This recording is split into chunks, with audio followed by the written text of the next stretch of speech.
Hello.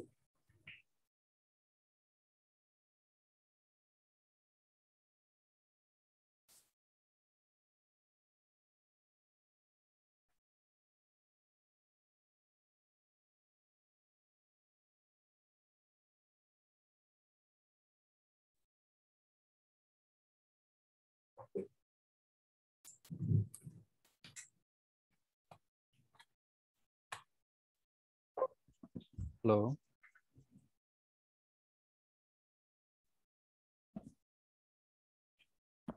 তোমরা কি শুনতে পাচ্ছ? স্যার আসসালামু আলাইকুম। ওয়ালাইকুম সালাম। আচ্ছা, ভেবেছিলাম যে এখন ক্লাসটা হয়তো বোর্ডে নিব, কিন্তু ইলেকট্রিসিটি চলে গেছে আবারও। এই কারণে আবারও ইয়াতেই নিতে হচ্ছে আর কি, কম্পিউটারে নিতে হচ্ছে। জি স্যার, আমার শোনা যায়। হ্যাঁ, আমাদের একদম প্রথম থেকে শুরু করি। তোমাদেরকে তো পিডিএফ দিয়েছি, ভিডিও লেকচারও দিয়েছি। এখন ভিডিওগুলো হয়তো দেখার সময় পাওনি, পিডিএফটা দেখতে পারবে আশা করি, দেখেছো হয়তো। তো এখান থেকে কারো কোনো প্রবলেম আছে কিনা আমরা এক এক স্ক্রল করে যাচ্ছি, একটু দেখে বলো। যে কোনো জায়গায় বুঝতে কোনো অসুবিধা যদি থেকে থাকে একটু বলো, আমরা একটু ক্লিয়ার করবো এটা।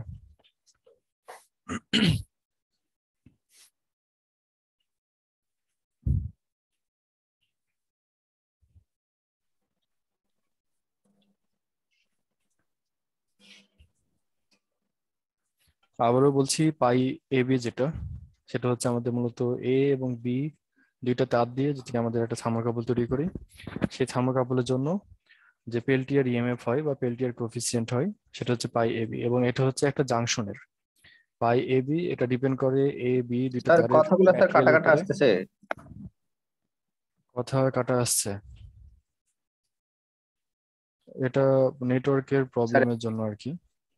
আচ্ছা, আমি একটু ট্রাই করি আর স্যার একটু ঠিক ভালো আছে। করা যায় কিনা।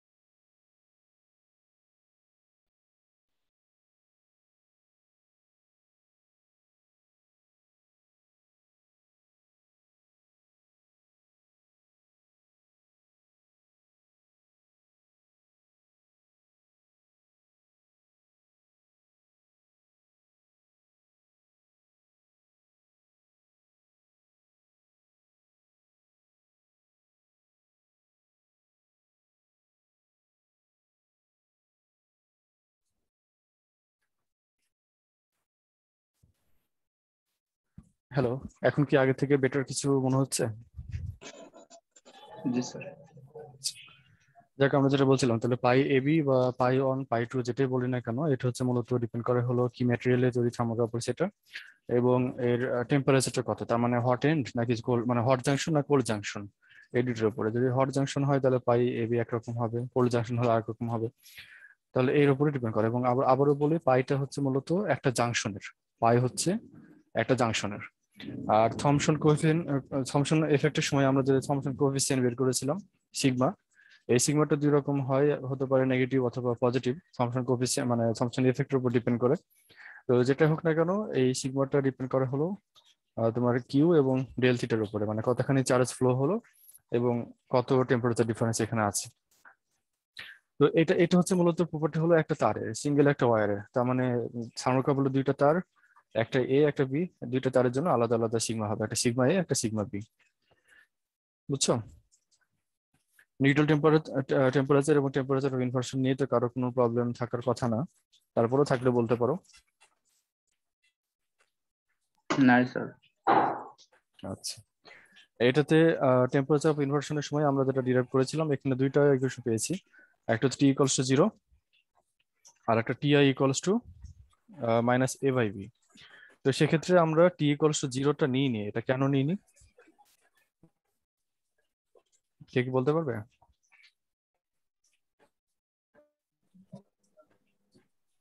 টি ইকুয়ালস টু জিরো এই কন্ডিশনটা আমরা নিতে পারিনি, মানে নিতে পারিনি বলতে কি আমরা এটা নিব না, আমরা শুধু T equals to minus A by B এটা নিব। এই কারণটা ছিল যে আমাদের টি ইকুয়ালস টু জিরো হচ্ছে একদম ইনিশিয়াল কন্ডিশন, ইনিশিয়াল পজিশন যেটা, এটা এখানে তো টি ইকুয়ালস টু জিরো হলে আমাদের থার্মো ইএমএফ জিরো হবেই, এটা একদম শুরুর কথা। আর তারপরে টেম্পারেচার ডিফারেন্স বাড়ানোর সাথে সাথে একটা পজিশনে যে আবারও জিরো হবে, তো যে পজিশনে এরকম হবে মানে যে টেম্পারেচার বাড়ানোর পরে যে টেম্পারেচারে যে এটা জিরো হবে থার্মো ইএমএফটা, সেটা হচ্ছে আমাদের টেম্পারেচার অফ ইনভার্সন। এই কারণে এই প্রথম কন্ডিশনটা আমরা নিব না, আমরা সেকেন্ড কন্ডিশনটা কনসিডার করবো আর কি। আর তারপরে তোমাদের laws of intermediate addition of thermal electromotive force, এটা তো কোনো সমস্যা থাকার কথা না। law of intermediate metals and law of intermediate temperatures।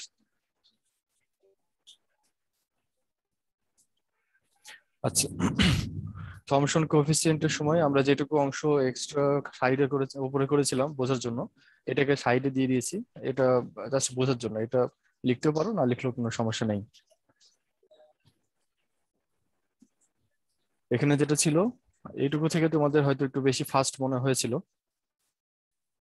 তোমরা কি শুনতে পাচ্ছ? আমার এখানে নেটওয়ার্ক আনস্টেবল দেখাচ্ছে, যদিও প্রবলেম হলে বলবে, আমি আবার একটু রিপিট করব। জি তো স্যার, সমস্যা হচ্ছিল। সমস্যা হচ্ছিল, আচ্ছা কোন পর্যন্ত, মানে কথা কি একবারে বোঝা যায়নি? স্যার বোঝা গেছে। আচ্ছা, তাহলে আমরা যেটা বলছিলাম যে এই এইচ, যেটা কিনা মানে তোমার যে একটা থার্মোকাপল প্রথম আমরা কনসিডার করি, যেখানে একটা জাংশন হট জাংশন করবো আর একটা জাংশন কোল্ড জাংশন করবো। তো হট জাংশন বা কোল্ড জাংশন, এখানে হট জাংশন হলে পরে টেম্পারেচার সরি হিট অ্যাবজর্ব হবে, আর কোল্ড জাংশন হলে পরে হিট ইভলভ হবে। তো এই ইভলভশন অথবা অ্যাবজর্পশন এটা ডিপেন্ড করছে হলো টেম্পারেচার উপরে। টেম্পারেচার যত বেশি তার সাথে এটা প্রপোর্শনাল, মানে টেম্পারেচার সাথে হিট এক্সচেঞ্জের যে বিষয়টা এটা প্রপোর্শনাল। তো হিট সমান আমরা যেটা জানি যে পাই কিউ, কেলসিয়ার হিট যেটা, সেটা থেকে আমরা জানি যে H equals to pi Q, তাই না? তাহলে এখানে এইচ যদি টেম্পারেচার সাথে প্রপোর্শনাল হয়, তাহলে এখানে পাই কিউ টেম্পারেচার সাথে প্রপোর্শনাল। তো পাই এর এখানে কিউ একই রকম থাকবে, কারণ একটা থার্মোকাপল এবং একই পরিমাণে চার্জ থার্মোকাপলের মধ্যে ফ্লো হচ্ছে। তাহলে কিউ এর অন টু ভার্সন আমরা করবো না, আমরা করেছি কি পাইটাকে অন টু করেছি, কারণ পাই দুইটা হতে পারে একটা থার্মোকাপলে পাই দুইটা হতে পারে, কারণ হট জাংশন কোল্ড জাংশন আলাদা আলাদা। আচ্ছা, কে কথা বলছে একটু সাইলেন্ট করলে ভালো হয়। নেট কিনে আমি ওর অবাক হয়ে যাই। সবাইকে মিউট করে দিলাম আমি। আচ্ছা, তাহলে পাই অন কিউ এটা একটা জাংশনের জন্য, পাই অনটা হচ্ছে আমাদের, আমরা ধরবো এটা কোল্ড জাংশন, আর পাই টুকে ধরবো আমরা হট জাংশন। তাহলে pi one Q equals to C T one, সিটা হচ্ছে একটা কনস্ট্যান্ট আমরা ধরেছি, প্রপোর্শনালিটি কনস্ট্যান্ট। আর পাই টু কিউ এটা হচ্ছে আমাদের হট জাংশনের জন্য, যেটা যেখানে আমাদের টেম্পারেচার টি টু আছে আর কি। তাহলে এখানে এটা সমান সি টি টু। এখন এইটাকে যদি আমরা রেশিও নেই, দুইটাকে আমরা যদি ভাগ করি একটা ক্যারেক্টার দিয়ে, তাহলে pi two Q by pi one Q equals to T two by T one. কিউটা কেটে যায়, তাহলে pi two by pi one থাকে, এখানে T two by T one. উভয় দিক থেকে আমরা এককে বিয়োগ করেছিলাম, এক বিয়োগ করার ফলে আমাদের ইকুয়েশনটা দাঁড়াচ্ছে, মানে এটা পাই উপরে চলে গেল, মানে যোগ বিয়োগ করে যেটা তুমি পাও, pi two minus pi one divide by pi one equals to T two minus T one by T one. এখন এই যে pi two minus pi one, এই পাই টুটা হচ্ছে আমাদের হট জাংশনের পেলসিয়ার ইএমএফ, আর পাই অনটা হচ্ছে কোল্ড জাংশনের পেলসিয়ার ইএমএফ। তুমি যদি এই দুটাকে ডিফারেন্স নাও, তাহলে ওই থার্মোকাপলটাই যে পরিমাণ ইএমএফ অ্যাভেলেবল আছে, বা টোটাল ইএমএফ যেটা সেটা পাবে।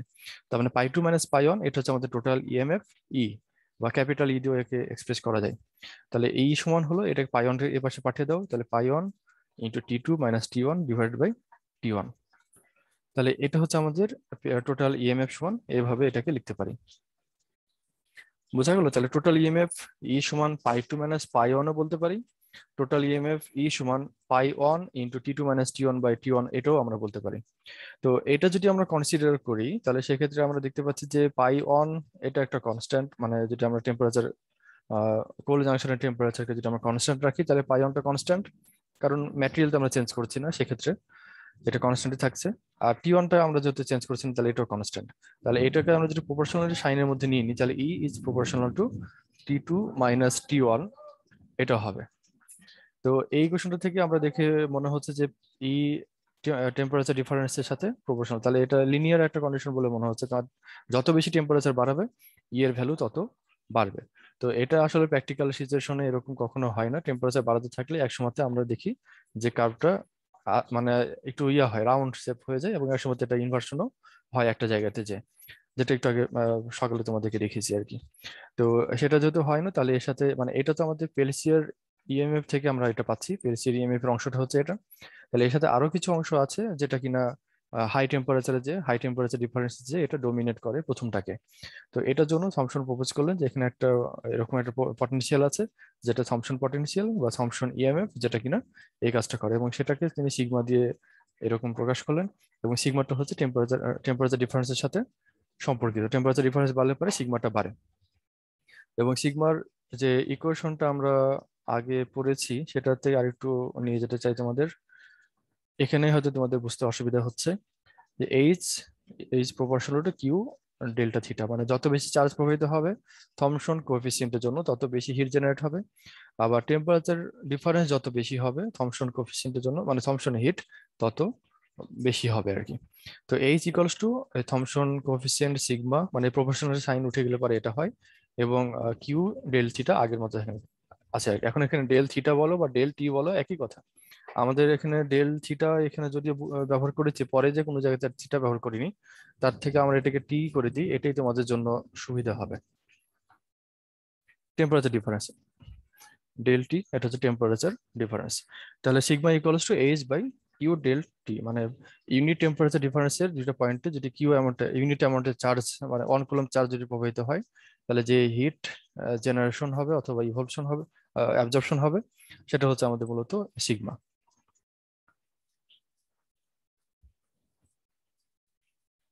আচ্ছা, তোমাদের পার্টিসিপেন্ট ফ্লাকচুয়েট করছে, আশা করছি পার্টিসিপেন্ট যেটুকু আছে সেটুকু অ্যাটলিস্ট কমবে না, কারণ আজকের ক্লাসটা যেহেতু শেষ ক্লাস এবং এরপরে তোমাদের সাথে ফর্মালি আর কোনো ক্লাস ওভাবে হবে কিনা সন্দেহ স্যার আছে। অনেকে হচ্ছে ক্লাসে ঢুকতে পারতেছে না।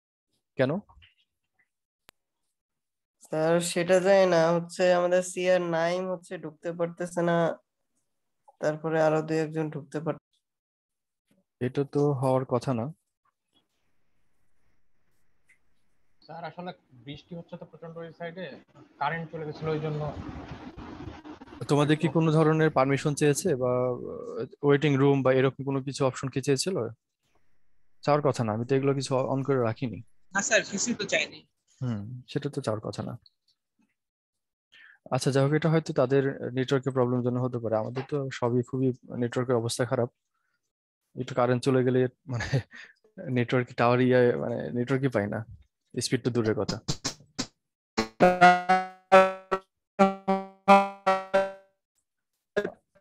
হ্যাঁ তানভীর, আমি শুনতে পাচ্ছি না তোমার কথা। Hello,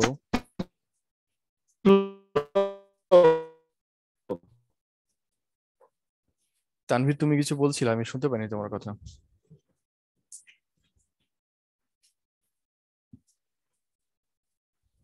hello. আচ্ছা যাক, তুমি মেসেজে এটা লিখে দাও তানভীর, তুমি যেটা বলছিলে সেটা মেসেজে লিখে দাও, আমরা মানে তোমার কথা শুনতে পাচ্ছি না আর কি। তো H sigma equals to H by Q del T, যেটা আমরা বলছিলাম।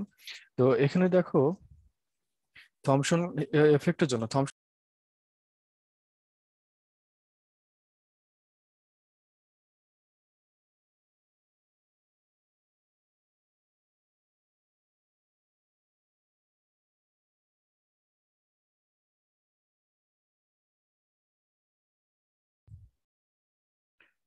আচ্ছা দুঃখিত, নেটওয়ার্কের প্রবলেমের জন্য হয়তো কেটে গেছিল, তোমরা হয়তো আগেটা শুনতে পারো না। তানভীর কিছু বলছিল মনে হয়, তুমি মেসেজে লিখে দাও, এটা তোমার কথা শুনতে পাইনি আর কি কিছুই।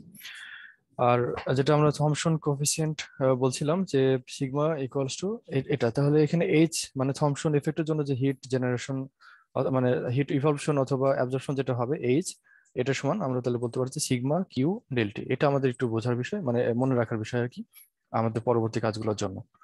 তাহলে এখানে যদি কিউ দিয়ে সিগমা ডেল্টা টি কে আমরা যদি চার্জ দিয়ে গুণ করি, তাহলে এটা হিট হয়।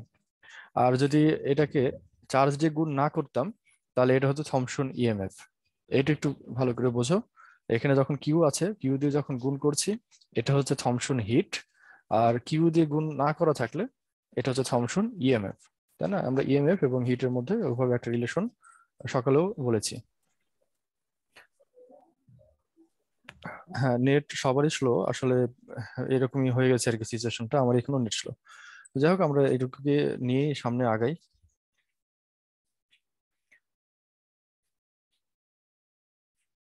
তো তাহলে এরপরে, হ্যাঁ, আমাদের তাহলে এখানে যেটা বলছিলাম যে আমাদের এই যে টোটাল ইএমএফটা থার্মোকাপলের জন্য যে টোটাল ইএমএফ এটা তাহলে ওই টেম্পারেচার ডিফারেন্স মানে হট জাংশন এবং কোল্ড জাংশন টেম্পারেচার ডিফারেন্সের সাথে শুধুমাত্র প্রপোর্শনাল এরকম না, মানে সম্পর্কটা এখানে আরো কিছু আছে, এটা ইনকমপ্লিট। এবং সেটাকে কমপ্লিট করার জন্য থমসন আর একটু বেশি পটেনশিয়াল এখানে অ্যাড করলেন, এবং সেই অ্যাড করার জন্য এরকম একটা টার্ম তিনি যোগ করলেন, যেটা হচ্ছে T1 থেকে T2 লিমিটের মধ্যে। ইন্টিগ্রেশনটা আমরা পরে বলি, আগে তুমি এটা দেখো যে সিগমা ডিটি।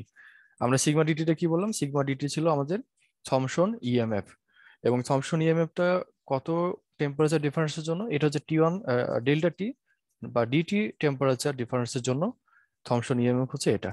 এখন টেম্পারেচার ডিফারেন্সের সাথে যেহেতু থমসন ইএমএফ নির্ভর করে, তোমার টেম্পারেচার ডিফারেন্সটা যদি T1 থেকে T2 হয়, তাহলে আমরা কি করব? তখন এটাকে ইন্টিগ্রেশন করব। ইন্টিগ্রেশন করলে পরে আমাদের টোটাল T1 থেকে T2 লিমিটের মধ্যে সব মিলে যে পরিমাণ ইএমএফ জেনারেট হয়, থমসন ইএমএফ জেনারেট হয়, বা এখানে অ্যাবজর্পশন বা যেটা থমসন ইএমএফ যেটা হয় আর কি, সেটা মূলত এটাতে পাবে আর কি এই ইন্টিগ্রেশনটা করার পরে। এইটুকু তো কনফার্ম, এটা বুঝতে পারছো তোমরা?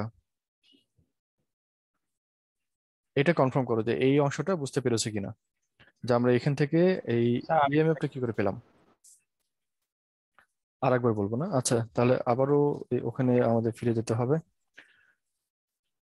আচ্ছা, এখানে এটা তো ক্লিয়ার যে এখানে থমসন হিট এটা সমান সিগমা কিউ ডেলটি বা ডিটি, যেটাই বলো।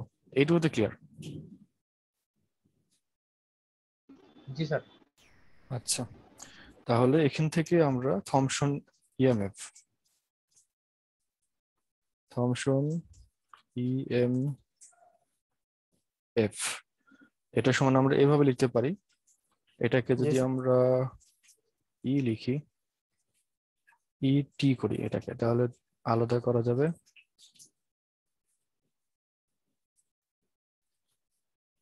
থমসন ইএমএফ এটা সমান হচ্ছে এই কিউটাকে যদি আমরা না রাখি, তাহলে এটা হচ্ছে আমাদের থমসন ইএমএফ। বুঝছো? এটা হচ্ছে ডেল্টা টি টেম্পারেচার ডিফারেন্সের জন্য এটা।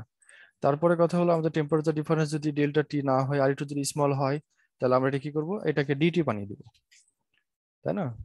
তারপরে আরো যদি আমাদের মানে টেম্পারেচার ডিফারেন্স যদি ডিটি না হয় আর একটু যদি অন্য কিছু হয়, যেমন একটা রেঞ্জের মধ্যে যদি থাকে, তখন আমরা কি করব? এটাকে ইন্টিগ্রেশন করব, এবং ইন্টিগ্রেশন সাইনটা, ইন্টিগ্রেশনের যে লিমিট হবে সেটা হচ্ছে ওই টেম্পারেচার রেঞ্জ যেটা আমরা বলছি সেই রেঞ্জের মধ্যে তখন হবে আর কি। তাহলে এটা চলে গেছে।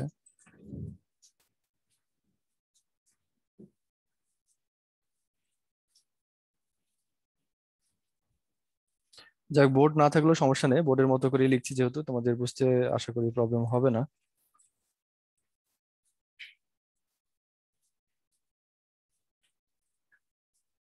মনে করো এটা টেম্পারেচার যে রেঞ্জ আমরা যেটা বলছিলাম সেটা T1 থেকে T2 রেঞ্জের মধ্যে, T1 থেকে T2 রেঞ্জের মধ্যে। হুম। এই হচ্ছে আমাদের মূলত এই রেঞ্জের মধ্যে যদি আমাদের টেম্পারেচার ডিফারেন্সটা থাকে, তাহলে সেখানে যে পরিমাণ থমসন ইএমএফ হবে সেটা হচ্ছে এই জিনিসটা। এখন ক্লিয়ার? জি স্যার। আচ্ছা, তাহলে এইটুকু আমাদের বোঝার জন্য, তাহলে এটাকে আমরা আলাদা কালার করে দিই। আচ্ছা, তাহলে আমরা এখন আমাদের আগের প্রবলেমে ফিরে যাই। তাহলে থমসন ইএমএফটা হচ্ছে এটা, যেটা একটু আগে ডিরাইভ করলাম, সেই ইকুয়েশনটাই এখানে লেখা আছে। এবং আমরা জানি যে এটা হচ্ছে একটা তারের প্রপার্টি, মানে থার্মোকাপলের যে কোনো একটা তারের প্রপার্টি হচ্ছে এটা। তো তার যেহেতু আমাদের এখানে দুইটা এ তার এবং বি তার, তো সিগমা এ একটাকে দিব আর একটাকে দিব সিগমা বি। তাহলে এর মধ্যে যে কোনো একটাকে ধরবো আমরা পজিটিভ থমসন ইফেক্ট হয়েছে সেখানে, এবং তার পটেনশিয়ালটা এখানে পজিটিভ, আর একটাতে আমরা ধরবো এই পটেনশিয়ালটা নেগেটিভ। এখানে অন্যটা হতে পারে, এও এখানে নেগেটিভ হতে পারে, বিও এখানে নেগেটিভ হতে পারে আর কি। তো একটা কনভেনশন ফলো করেছি আমরা, যে পাই 2 এবং পাই 1, দেখো যেটাতে হট জাংশন সেটা হচ্ছে হিট অ্যাবজর্পশন হয়, এবং যেটাতে প্লাস ধরেছি আমরা তার মানে হলো এ বি মানে 1 2 যদি নিউমেরিক্যালি যদি কাউন্ট করো তাহলে যেটা বেশি এটা পজিটিভ ধরেছে। এ বি যদি এরকম ভাবে আলফাবেটিক্যাল যদি কাউন্ট করো এবিসি, তাহলে এখানে যেটা শেষের দিকে আছে এটাকে আমরা পজিটিভ ধরেছি। কনভেনশন এটা ফলো করতে পারো, আমাদের বাকি ডিরাইভেশন গুলো নিয়ে আমরা একই কনভেনশন ফলো করেছি, যেটা বেশির দিকে সেটাকে আমরা পজিটিভ ধরেছি। তো যাই হোক, এটা আসলে এমনি এরকম কোনো নিয়ম না, এটা তুমি এ কেও নেগেটিভ এখানে বা বি কেও এখানে নেগেটিভ ধরতে পারো। তো যাই হোক, তাহলে এখানে pi two minus pi on যেটা আমাদের আগে ছিল, এটা কি করেছিল? কারণ হলো আমরা এখানে বলেছি যে পেলসিয়ার ইএমএফ, পেলসিয়ার কোফিসিয়েন্ট সরি এফেক্টের জন্য যে টোটাল ইএমএফ হয় সেটা হচ্ছে পাই টু মাইনাস পাই অন। তো সেটা হলো এটা তো এখানে থাকবেই পাই টু মাইনাস পাই অন, এটা পেলসিয়ার ইএমএফ এর জন্য, এবং এর সাথে আরো কিছু যোগ হবে থমসন ইফেক্টের জন্য, যেটা কিনা ওই ইকুয়েশনটাকে কমপ্লিট করবে। এবং সেটুকু অংশ হলো একটা হচ্ছে বি তারের জন্য, এবং বি তারটাও একটা হট জাংশনে আছে, কোল্ড জাংশনে আছে, তাহলে টেম্পারেচার টি ওয়ান থেকে টি টু লিমিটের মধ্যে ইন্টিগ্রেশন হবে। আবার এই তারের জন্য একটা হবে যেটাও আমাদের একই রকম ভাবে দুইটা জাংশনে আছে আর কি, মানে ওই তারের দুই মাথায় একটা টি ওয়ান টেম্পারেচার একটা টি টু টেম্পারেচার। তাহলে এভাবে পুরো ইকুয়েশনটা হলো। এখন কি এটা ক্লিয়ার ইকুয়েশনটা? বুঝতে পারছো এটুকু ইকুয়েশন? আচ্ছা, একদম সহজ এই ইকুয়েশন গুলো, মানে খুবই জি সহজ স্যার। এই চ্যাপ্টারটা, এবং অনেক ছোট চ্যাপ্টার, বাচ্চা চ্যাপ্টার আর কি, মাত্র 13 পেজে একটা চ্যাপ্টার শেষ হয়ে যাচ্ছে, চিন্তা করো, খুবই সহজ। এবং এখান থেকে এক সেট কোশ্চেন, তাই না? তাহলে অনেক লোড কম এই চ্যাপ্টারে। আচ্ছা, তারপরে আমরা চলে আসি এখানে, তাহলে pi two minus pi on এটা তো একই রকম থাকলো, এবং এখানে দেখো ইন্টিগ্রান্ড এ, এখানে হচ্ছে সিগমা বি, এবং এখানে ইন্টিগ্রান্ড হচ্ছে সিগমা এ। এই ইন্টিগ্রান্ড ছাড়া আমাদের integration variable, integration limit, integration সবই একই রকম, তাহলে আমরা এটাকে ইন্টিগ্রান্ডটাকে একসাথে কমন ভাবে লিখতে পারি, এবং ওই সাইন সহ, এখানে মাইনাস ছিল ওই মাইনাস সাইন সহ এভাবে লিখতে পারি। তাহলে এখানে টি ওয়ান থেকে টি টু লিমিটের মধ্যে sigma B minus sigma A, এটাকে আমরা ইন্টিগ্রেট করব, এবং ডিটি হচ্ছে আমাদের ইন্টিগ্রেশন ভ্যারিয়েবল আর কি, যেটা আগেও ছিল। তো এটা আমরা একটা ইকুয়েশন নাম্বার দিই, 3 নম্বর ইকুয়েশন, এটা আমরা ব্যবহার করতে পারি। আর আরেকটা কাজ করতে পারি, এটাকে আমরা এভাবে লিখতে পারি যে এই যেটা টোটাল ইএমএফ, এই টোটাল ইএমএফ কে আমরা একটু ডিরাইভ করে এটাও পেয়েছিলাম। টোটাল ইএমএফ কে আমরা পাই টু মাইনাস পাই অনও লিখতে পারি, আবার pi one into T two minus T one by T one এটাও লিখতে পারি। তো আমরা pi two minus pi one লিখে এইটুকু ইকুয়েশন পর্যন্ত পেয়েছি। এখানে ওই pi one into T two minus T one by T one এটা যদি আমরা কনসিডার করি, তাহলে ইকুয়েশনটা এরকম হয়। দুইটা ইকুয়েশন একই, মূলত একই চেহারা। তুমি এটা চিন্তা করো না যে এই পাই টু মাইনাস পাই অন থেকে এটা কিভাবে আসলো, এটা আসলে আসেনি। যেটাকে আমরা pi two minus pi on বলি সেটাকে আমরা এটাও বলি, মানে পাই টু মাইনাস পাই অনকে আমরা টোটাল ইএমএফ বলি, আবার এটাও আমাদের টোটাল ইএমএফ, মানে শুধু পেলসিয়ার ইফেক্ট যদি তুমি এখানে কনসিডার করো আর কি, মানে থমসন ইফেক্ট যদি কনসিডার না করি, তাহলে total EMF pi two minus pi on হতো, আর অথবা এটাও একই জিনিস আর কি, এটাও হতো আর কি। দুইটা মূলত একই জিনিস, দুইটা মূলত একই জিনিস। তাহলে এই পর্যন্ত ক্লিয়ার? এই কোশ্চেনটা আমরা পরে ব্যবহার করব সামনে।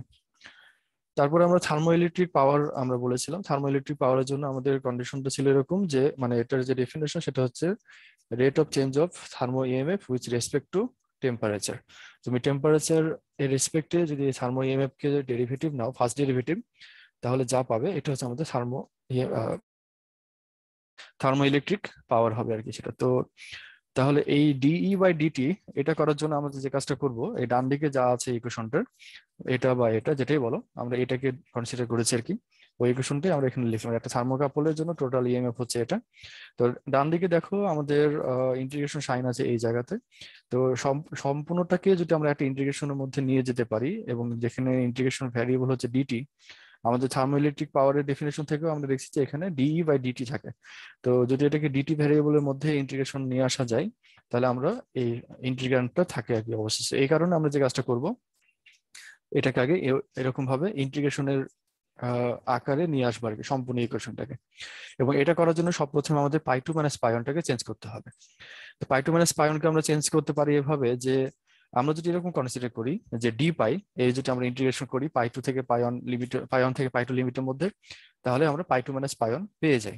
কিন্তু ডিটি লিমিট, ডিটি ভ্যারিয়েবলটা আসে না, এবং ডিটি ভ্যারিয়েবলটাকে নিয়ে আসার জন্য যেটা করা হয় সেটা হচ্ছে ওই D pi divide by DT, এটা না হলো এবং ডিটি দিয়ে আবার গুণ করা হলো।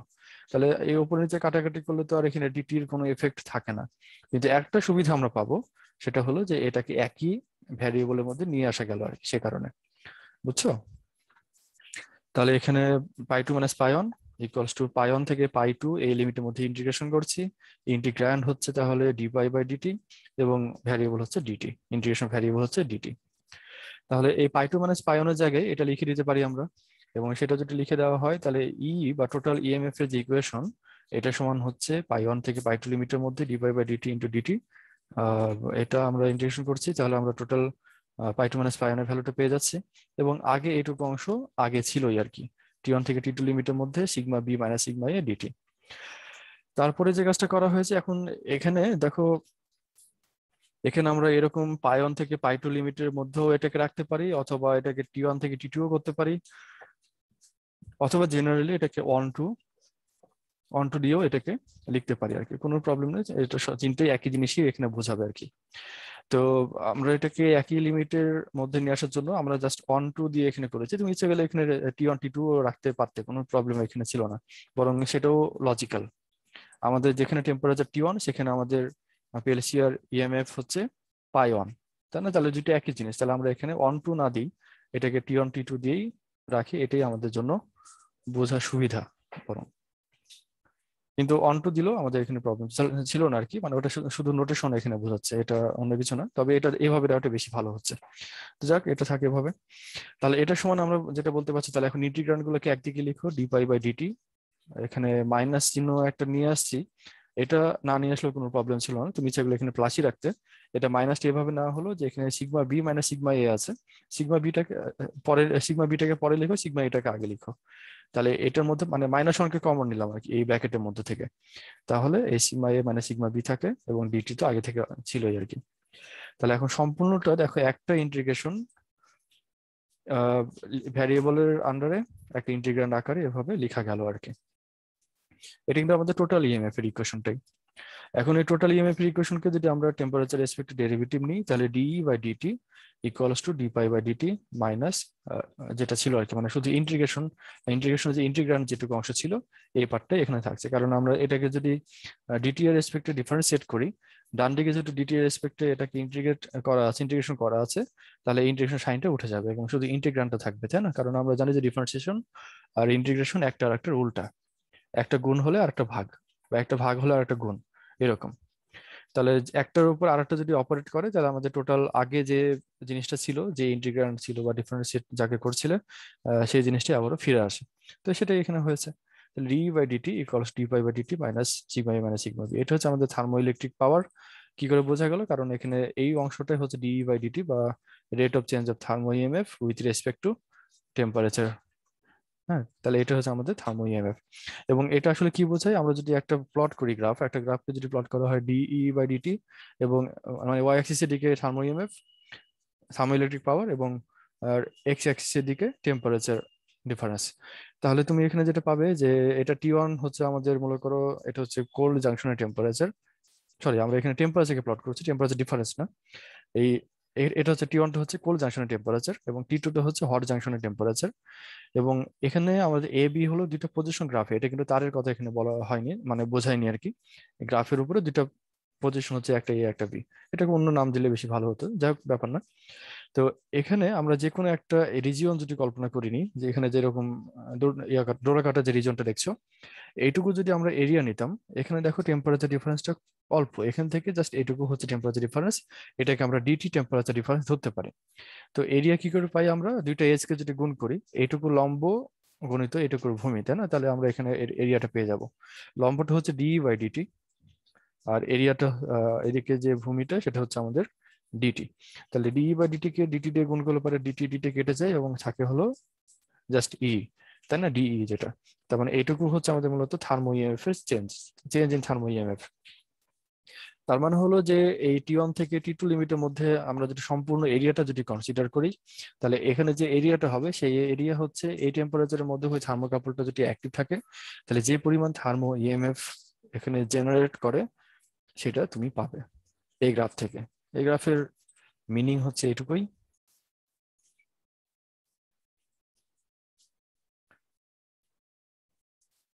এবং তারপরে আমরা থার্মোডাইনামিক্স ইন থার্মো ইলেকট্রিসিটি, এটা আমরা শুরু করেছিলাম, এটা শেষ করা হয়নি। এবং এটাই বলতে গেলে আমাদের এই চ্যাপ্টারের শেষ টপিক এবং খুব গুরুত্বপূর্ণ এটা। আমরা থার্মো ইএমএফ এর ইকুয়েশন যেটা লিখেছি, total thermo EMF E equals to পাই2 মাইনাস পাই1 plus sigma B minus sigma এর ইন্টিগ্রেশন আমরা করেছি ডিটি মানে টি1 থেকে টি2 লিমিটের মধ্যে। তো এই ইকুয়েশনটা আমাদের টোটাল ইএমএফ ছিল। এটা হচ্ছে আমাদের পেরেসিয়ার এফেক্টের জন্য এইটুকু অংশ, এইটুকু অংশ হচ্ছে আমাদের থমসন এফেক্টের জন্য।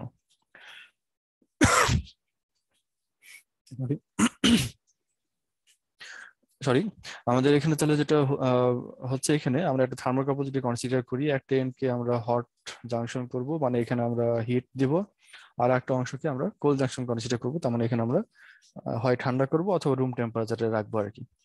তো সেই কাজটা যদি করা হয় তাহলে এখানে এইটুকু টেম্পারেচার ডিফারেন্স তৈরি হওয়ার কারণে এর মধ্যে একটা কারেন্ট ফ্লো হবে, এবং কারেন্ট ফ্লোটা যখন হচ্ছে তখন এই হট জাংশনে আমরা হিটও দিচ্ছি আর কি। হিটটা এখানে মূলত ওই হট জাংশনে অ্যাবজর্ব হচ্ছে থার্মোকাপলের মধ্যে, আর কোল্ড জাংশনে মূলত হিট ইভলভ হচ্ছে, এর সাথে আমরা কম্পেয়ার করে বলতে পারি।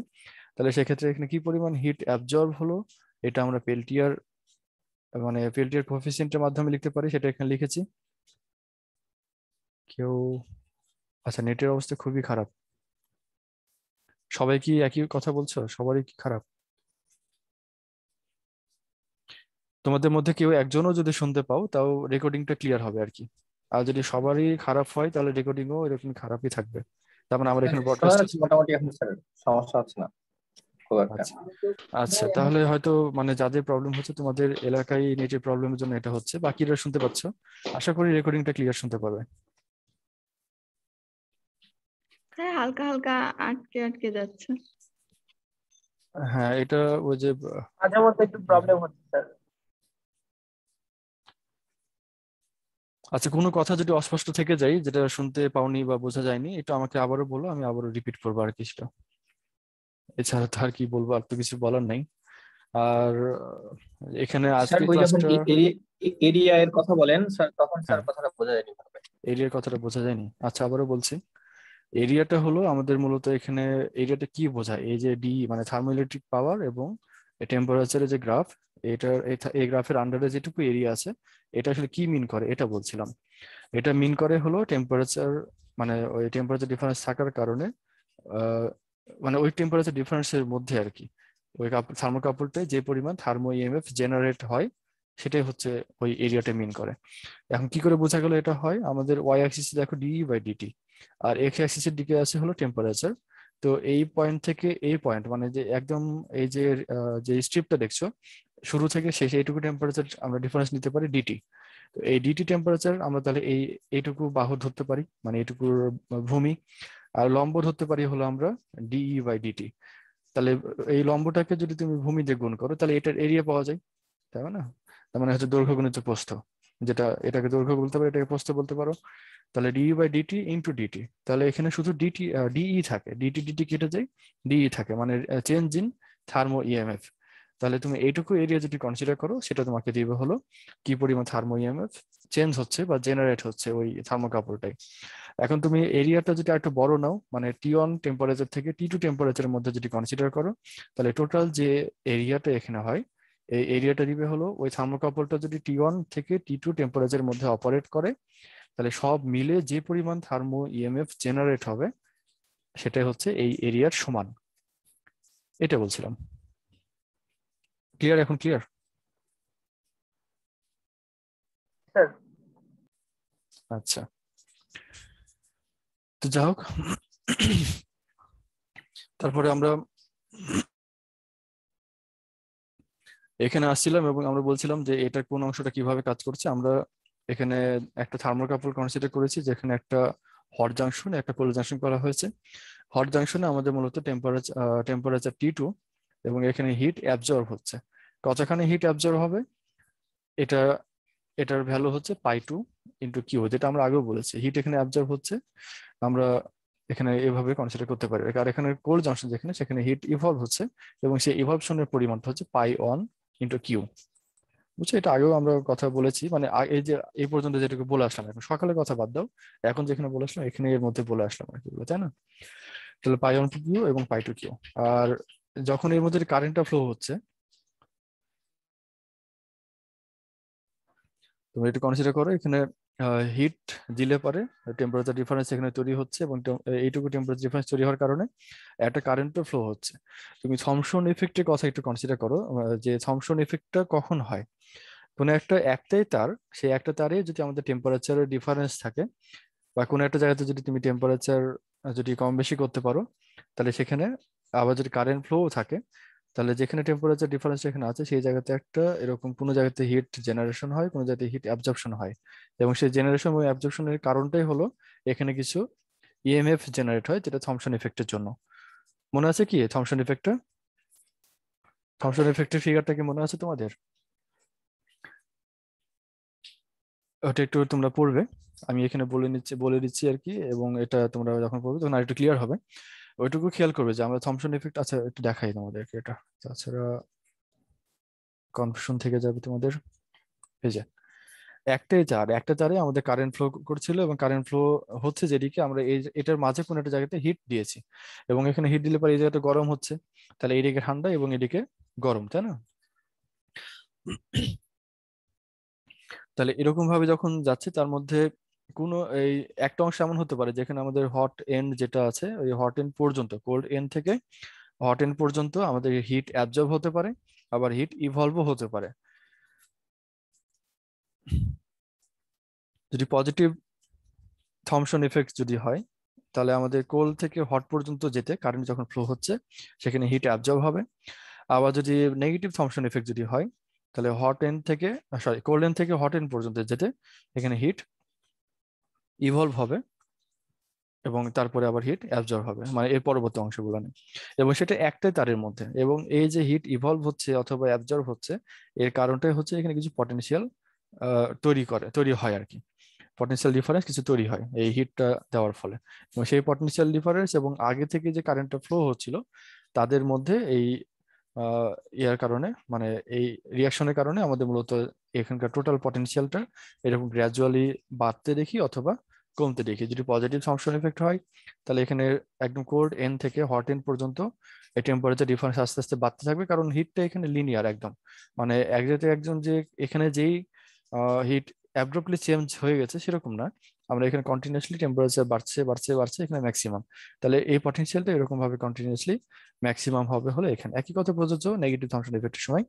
এখানে যদি অপোজিট টাইপের এখানে যদি পোলারিটি তৈরি হয়, তাহলে তোমার এখানে কারেন্ট ফ্লো করছিল একটা পটেনশিয়ালের জন্য, এবং এখানে একটা পটেনশিয়াল জেনারেট হচ্ছে, এবং প্রত্যেকটা এলিমেন্টে এখানে যে লেন্থ এলিমেন্ট যদি আমরা অনেকগুলো কনসিডার করি, প্রত্যেকটা লেন্থ এলিমেন্টে আমাদের কিছু পরিমাণ পটেনশিয়াল জেনারেট হচ্ছে, এবং সেটার পোলারিটি আমাদের এই ফ্লো হচ্ছে যে পটেনশিয়ালের কারণে তার উল্টা। তাহলে এখানে আমাদের পটেনশিয়াল এবার আস্তে আস্তে ড্রপ করতে করতে একটা মিনিমাম পর্যন্ত আসবে, যেটা কিন্তু ম্যাক্সিমাম হিট যেখানে সেখানে। তো এটাই হলো থমসন এফেক্টের জন্য হতে পারে, এবং সেটাই আমরা যদি ম্যাথমেটিক্যালি দেখি তাহলে সেটা এ তারের জন্য আমরা যেটা লিখতে পারি সেটা আমরা আগে লিখেছিলাম যে সিগমা এ ডিটি, এবং টেম্পারেচার ডিফারেন্স হচ্ছে আমাদের টি ওয়ান থেকে টি টু, মানে হট এন যদি হয় টি টু এবং কোল্ড জাংশন যদি হয় টি ওয়ান, তাহলে টি ওয়ান থেকে টি টু লিমিটের মধ্যে ইন্টিগ্রেট করবো সিগমা এ ডিটি, যেটা আমরা আগে বলে এটা ডিরাইভ করলাম আর কি। তো সেটাই আমাদের ইকুয়েশনটা আবার এখানে সরাসরি লিখে নিয়েছি, এটা নতুন ভাবে আর বলার কিছু নাই। তো তাহলে আমাদের thermo EMF equals to pi two minus pi one, মানে ইকুয়েশনটা আগে যেটা ছিল এটাই হুবহু এখানে লিখেছি। আর থার্মো ইলেকট্রিক পাওয়ার যেটা আগে ডিরাইভ করলাম, সেই থার্মো ইলেকট্রিক পাওয়ারটাও হুবহু এখানে ইকুয়েশনটা লিখেছি আর কি। আমরা এই ইকুয়েশনটার ব্যবহার করবো দুটাকে। তো থার্মো ইলেকট্রিক পাওয়ারের ইকুয়েশনে ডান দিকে যেটা sigma A minus sigma B আছে, এটাকে আমরা বাম দিকে নিয়ে যাই, আমাদের এটা পরে ভ্যালু বসাতে হবে, এই কারণে আমরা এটা আগে করে নিচ্ছি। এটা সমান হচ্ছে D pi by DT minus D by DT, এটা 1 নম্বর ইকুয়েশন দিয়ে একে রাখলাম। তারপরে আমরা যেটা বলছিলাম যে এখানে এই হট জাংশনে যে পরিমাণ হিট অ্যাবজর্ব হয় সেটা হচ্ছে পাই টু কিউ, আর কোল্ড জাংশনে যে পরিমাণ হিট ইভলভ হয় সেটা হচ্ছে পাই ওয়ান কিউ। তো হিট অ্যাবজর্পশন এবং ইভলশনের পরিমাণ 4টে জায়গাতে হয়, একটা হচ্ছে জাংশন দুইটাতে, আর একটা হচ্ছে মেটাল দুইটা তার যেটা আছে এ বি, এই দুইটা তারে। তো হট জাংশনের এবং কোল্ড জাংশনের গুলো আমরা বলেছি, এখন এই যে মেটাল গুলানে, মানে মেটাল এতে যে পরিমাণ টোটাল হিট অ্যাবজর্পশন অথবা ইভলশন যেটা হয়, আমরা এখানে ধরে নিচ্ছি যে তোমার তোমার যে হিট অ্যাবজর্ব হবে মূলত বিতে, আর ইভলশন হবে এতে। তো এই এতে যে পরিমাণ হিট অ্যাবজর্পশন বা ইভলশন হয় সেটার ভ্যালু আমরা এইভাবে ধরতে পারি যে কিউ ইন্টু মানে কিউ দিয়ে যখন গুণ করি তখন সেটা হয় হিট। আমরা আগে বললাম যে এই সিগমা বি ডিটি, এখানে কিউ যদি গুণ করা থাকে তাহলে এটা হিট বা এনার্জি বোঝাবে, এবং কিউ না থাকলে পরে সেটা থার্মো মানে ইএমএফ বোঝাবে আর কি। যদি এরকম থাকে তাহলে থমসন ইএমএফ, থমসন কোফিসিয়েন্ট যখন আছে, Thomson coefficient Times temperature difference, তাহলে এটা থমসন ইএমএফ। তো যাক, তাহলে এই থমসন ইএমএফ এর সাথে আমরা কিউ দিয়ে গুণ করছি, তাহলে এটা থমসনের জন্য, থমসন এফেক্টের জন্য যে হিটটা এখানে অ্যাবজর্পশন বা জেনারেশন হয় যে কোনো একটা তারে, এটা বি তারের জন্য, তাহলে এখানে সিগমা বি ডিটি। আর একই কিউ যেহেতু দুইটাতে ফ্লো হচ্ছে, তাহলে কিউ এর জন্য আমরা আলাদা ভার্সন করবো না, তাহলে কিউ ওয়ান কিউ টু না, জাস্ট কিউ। তাহলে এ তারে যে পরিমাণ হিট অ্যাবজর্পশন বা ইভলভশন আমরা এখানে ধরেছি যে এ তারে হিট ইভলভ হবে, হিট এখানে বাইরে আসবে, তাহলে এখানে আমাদের Q into sigma A DT এটা হয়। তাহলে চারটা পেলে আমাদের একটা তারে হচ্ছে Q into sigma B DT এই পরিমাণ হিট অ্যাবজর্পশন হয়, আর একটা তারে হিট রিভলভশন হয় Q into sigma A DT. একটা জাংশনে হিট অ্যাবজর্ব হয় পাই টু কিউ, আর একটা জাংশনে হিট ইভলভ হয় পাই অন কিউ। এরকম মোট ইভলভশন হয় দুইটা, অ্যাবজর্পশন হয় দুইটা পয়েন্টে বা দুই ভাবে আর কি। তো আমরা থার্মোডাইনামিক্স এর ল যদি জানি, তাপগতিবিদ্যার সূত্র তোমরা জানো যে কোনো রিভার্সিবল প্রসেস যদি থাকে তাহলে সেখানে এনট্রপির যে চেঞ্জ এটা শূন্য, মানে টোটাল এনট্রপি চেঞ্জ হবে শূন্য। তো টোটাল এনট্রপি যে চেঞ্জ এটাকে আমরা ঠিক এভাবে লিখতে পারি যে summation of DQ by T equals to zero. মানে এনট্রপি চেঞ্জ হচ্ছে ডিকিউ বাই টি, এবং এটা সব মিলে যে চেঞ্জ এটার জন্য আমরা সামেশন নিয়েছি, এবং এটা সমান আমরা জিরো বলবো। তো তাহলে আমাদের যেখানে যেখানে হিট অ্যাবজর্পশন বা ইভলভশন হচ্ছে সেই সাইন অনুযায়ী আমরা ডিকিউ এর জায়গায় বসাবো, এবং এখানে যে টেম্পারেচারে এই ঘটনা ঘটছে সেই টেম্পারেচার দিয়ে একে ডিভাইড করবো, এবং সবগুলোকে যোগ করলে পরে এটাকে আমাদের অবশ্যই জিরো হতে হবে। এটা থার্মোডাইনামিক্স এর সেকেন্ড ল থেকে আমরা এটা পাচ্ছি। তাহলে তারপরে আমরা এই যে ডিকিউ বাই টি আমরা যদি প্রথমটার জন্য যদি বলি, পয়েন্টের জন্য করতে হবে, সরি কি বললে? স্যার সবগুলো পয়েন্টের জন্যই এটা করতে হবে। হ্যাঁ, সবগুলা হিট অ্যাবজর্পশন ইভলভশনের জন্য এটা করতে হবে, চারটা টার্মের জন্য এটা হবে, চারটা টার্মে এটা হবে, একটা দুইটা হচ্ছে জাংশনের জন্য আর দুইটা তারের জন্য, বুঝছো? হ্যাঁ, তাহলে আমাদের সব প্রথমে যেটা আমরা হট জাংশনের জন্য যদি বলি, হট জাংশনে আমাদের হিট জেনারেশন কতখানি, মানে চেঞ্জ ইন হিট কতখানি, ডিকিউ এর ভ্যালু এটা হচ্ছে পাই টু কিউ, তাই না? তাহলে এখানে এটা পাই টু কিউ ডিভাইড বাই, এবং টেম্পারেচার কত, হট জাংশনের টেম্পারেচার হচ্ছে টি টু, তাহলে হট জাংশনের জন্য আমরা এখানে বলছি pi two Q divided by T two. তাহলে এইটুকু হচ্ছে হট জাংশনে এনট্রপির চেঞ্জ, এবং এটা প্লাস, আমরা অ্যাবজর্পশন গুলোকে প্লাস চিহ্ন দিয়ে রাখছি। তারপরে কোল্ড জাংশনে আসি আমরা, কোল্ড জাংশনে যে চেঞ্জ ইন হিট এটা হচ্ছে পাই অন কিউ, এই যে পাই অন কিউ, এবং এটা হয় টি ওয়ান টেম্পারেচারে, তাহলে pi one Q divided by T one, বুঝছো? এবং সাথে সাথে হচ্ছে এটার মাইনাস সাইন, মাইনাস সাইনটার কারণ হলো এখানে হিট ইভলভ হচ্ছে। হ্যাঁ, তো এই হচ্ছে আমাদের, তাহলে এই জাংশনের জন্য দুইটা টার্ম হলো। এরপরে আমরা তারের জন্য আসি। সবপ্রথম যদি আমরা বি তারের কথা বলি, বি তারে হিট অ্যাবজর্ব হয়, তাই না? বি তারে আমরা হিট অ্যাবজর্ব হয় ধরে নিচ্ছি আমরা, কনভেনশন মানে আমরা কনসিডার করছি আর কি। তাহলে বি তারে যে হিট অ্যাবজর্ব হয়, তাহলে এখানে চেঞ্জ ইন হিট এটার পরিমাণ কত, এখানে চেঞ্জ ইন হিটের পরিমাণ হচ্ছে কিউ সিগমা বি ডিটি। আসলে আমাদের এখানে এটাকে টোটাল ইন্টিগ্রেশন করে দিলে ভালো হতো, সেটা তোমাদের জন্য সুবিধা হতো আর কি, আমরা সেটাই করি এখানে।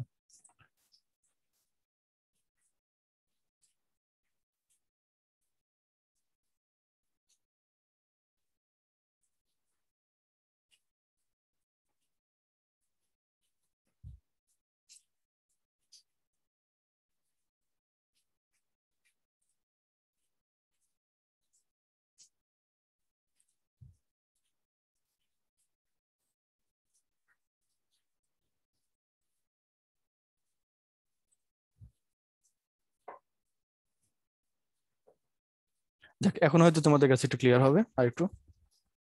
তাহলে আমরা যদি বি তারের জন্য যদি বলি, যেখানে হিট অ্যাবজর্ব হচ্ছে থমসন এফেক্টের জন্য, তাহলে সেটা হচ্ছে টি ওয়ান থেকে টি টু লিমিটের মধ্যে আমরা এটা ইন্টিগ্রেট করছি। কেন? কারণ আমাদের ওই বি তারের একটা মাথায় আছে টি ওয়ান টেম্পারেচারে, আর আরেকটা মাথায় আছে টি টু টেম্পারেচার। আমরা মাথা বলে বেশি পরিচিত আর কি, আসলে এটাকে টার্মিনাল বলে। একটা টার্মিনাল আছে হলো টি ওয়ান, আর একটা টার্মিনাল টি টু টেম্পারেচারে আছে, এবং সেখানে কিউ ওয়ান কিউ পরিমাণে চার্জ যেহেতু ট্রান্সফার হচ্ছে, এই কারণে এখানে কিউ দিয়ে গুণ করছি, এবং সিগমা বিটা হচ্ছে ওই বি তারের থমসন কোএফিসিয়েন্ট, এবং ডিটি হচ্ছে small change in temperature at that wire. তারপরে এখন ওই যে সিগমা এ তারের জন্য যদি আমরা বলি, তাহলে T1 থেকে T2 লিমিটের মধ্যে ইন্টিগ্রেট করব sigma Q sigma A DT. তো এটা হচ্ছে আমাদের মূলত change in temperature, change in heat. এটা আমাদের যেটা আমরা বললাম, এটা হচ্ছে টোটাল চেঞ্জ ইন হিট, ওই তারে কি পরিমাণ চেঞ্জ হয়। তো তাহলে এই বি তারের জন্য যদি আমরা বলি, তাহলে চেঞ্জ ইন হিটের পরিমাণ হচ্ছে এটা, এবং তাকে আমরা টি দিয়ে ভাগ করব। এবং টিটা কত? এখানে টিটা ফিক্সড কোনো টেম্পারেচার না, এটা যে টেম্পারেচার ভ্যারি করছে T1 থেকে T2 লিমিটের মধ্যে ভ্যারি করছে।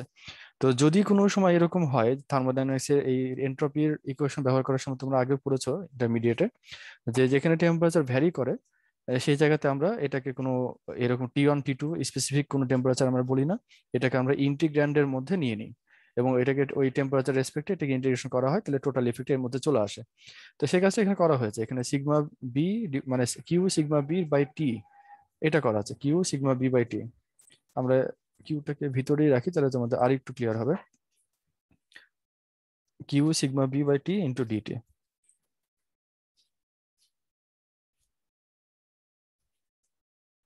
আচ্ছা, ক্লিয়ার এখন? তাহলে যে Q sigma B by T DT, এখানে টিটা এখানে নিচে কেন নিলাম, এর মানে নিচে তো এখানে হবে কারণ এই অনুযায়ী, কিন্তু এখানে T1 T2 না নিয়ে এটাকে জাস্ট টোটালটা মিলে হচ্ছে আমাদের ইন্টিগ্র্যান্ড, এবং এইটুকু নিলাম কারণ হলো এটা কোনো ফিক্সড কোনো টেম্পারেচার না, এই টেম্পারেচারের ভ্যালু T1 থেকে T2 এর মধ্যে যে কোনো টেম্পারেচার এখানে হতে পারে, এই কারণে আমরা এটাকে এর মধ্যে এটাকে ইন্টিগ্র্যান্ডের মধ্যে নিয়েছি। একই কথা বি এর জন্য প্রযোজ্য, এবং সরি এর জন্য প্রযোজ্য। এখানে এ তে মূলত আমরা ধরেছি যে হিট ইভলভ হচ্ছে, এই কারণে এটা মাইনাস সাইন, এবং একই রকম ভাবে এটুকু হচ্ছে ওই এ তারের জন্য চেঞ্জ ইন এন্ট্রপি। বোঝা গেছে কি এটা? এন্ট্রপি চেঞ্জ, এন্ট্রপি মানে তো বোঝো আমাদের যে মানে হিট বা এনার্জিকে ব্যবহার করার যে অসম্ভাব্যতা, যেটা আমরা বলি আর কি, মানে আমাদের হিট আছে মানে এনার্জি আছে কিন্তু সেটাকে আমরা ব্যবহার করতে পারছি না, এটা এই ঘটনাটাকে আমরা এন্ট্রপি বলতে পারি। যাক, তো এটা সম্পর্কে তোমরা পড়েছো আর কি, তাপগতিবিদ্যার ইন্টারমিডিয়েটে পড়েছো, সেখানে ধারণাটা পেয়েছে আর কি। তো যাক, এইটুকু এই ইকুয়েশনটা পর্যন্ত সবার ক্লিয়ার কিনা, এইটুকু কনসেপ্ট ক্লিয়ার কিনা? সমস্যা থাকলে বলতে পারো কারো। আচ্ছা, তো এই ইকুয়েশনটা আমরা এখানে যেভাবে আসলাম, এটাকে আরো অন্যান্য ভাবে আসা যায়, অন্যান্য বইয়ে আরো অন্যভাবে করেছে, কোনোটা আর একটু কমপ্লেক্স, কোনোটা হতে পারে একটু সহজ হতে পারে। আমি সব মিলে যেটুকু তোমাদের জন্য সহজ মনে করেছি সেটা এখানে দিয়েছি আর কি। তো এটা আরেকটু অন্যভাবে করা যেতে পারে, হ্যাঁ। তো আমার মনে হয় এইটুকু করলেই এনাফ তোমাদের জন্য।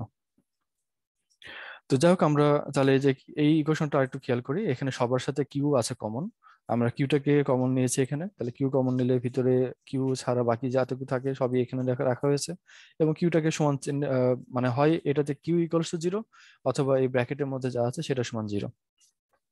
তো কিউ সমান তো 0 না, আমরা আমাদের কিছু পরিমাণ চার্জ হলেও ফ্লো হচ্ছে, তাহলে কিউ সমান 0 না, আমরা এই যে যেটুকু হাইলাইট করেছি এটা সমান, তাহলে আসলে এটা সমানই 0। তাহলে pi 2 by T1 minus pi 1 by T1 plus এই এই ইন্টিগ্রেশন এইটুকু অংশ, এটা সমান হচ্ছে আমাদের 0। এখন আমাদের কাজ হলো যে এই যেটাতে আমাদের ইন্টিগ্রেশন নাই, এটাকে ইন্টিগ্রেশন আকারে নিয়ে আসা এবং একই ইন্টিগ্র্যান্ড আকারে প্রকাশ করা আগের মতোই। তো এটা করার জন্য আমরা যেটা যেটা করতে পারি সেটা হলো যে পাই 2 বাই T2, আবার এখানে আছে পাই 1 বাই T1। তো আমাদের এখানে এই পাই বাই টি এটাকে যদি আমরা ইন্টিগ্র্যান্ড আকারে নিয়ে নিই, তার মানে হলো ডি পাই বাই টি। আমরা এরকম করতে পারি যে ডি পাই বাই টি মানে integration of d pi by T, এবং সেটা T1 থেকে T2 লিমিটের মধ্যে, তাহলে কিন্তু এটা চলে আসে। বুঝতে পারছো কি? আমরা এটাকে এরকম করতে পারতাম, এখানে জাস্ট এটা বোঝার জন্য করছি আর কি, এটা তোমাদের করার দরকার নাই। এটা দেখো, এইটুকু যে অংশ যদি আমরা নিতাম,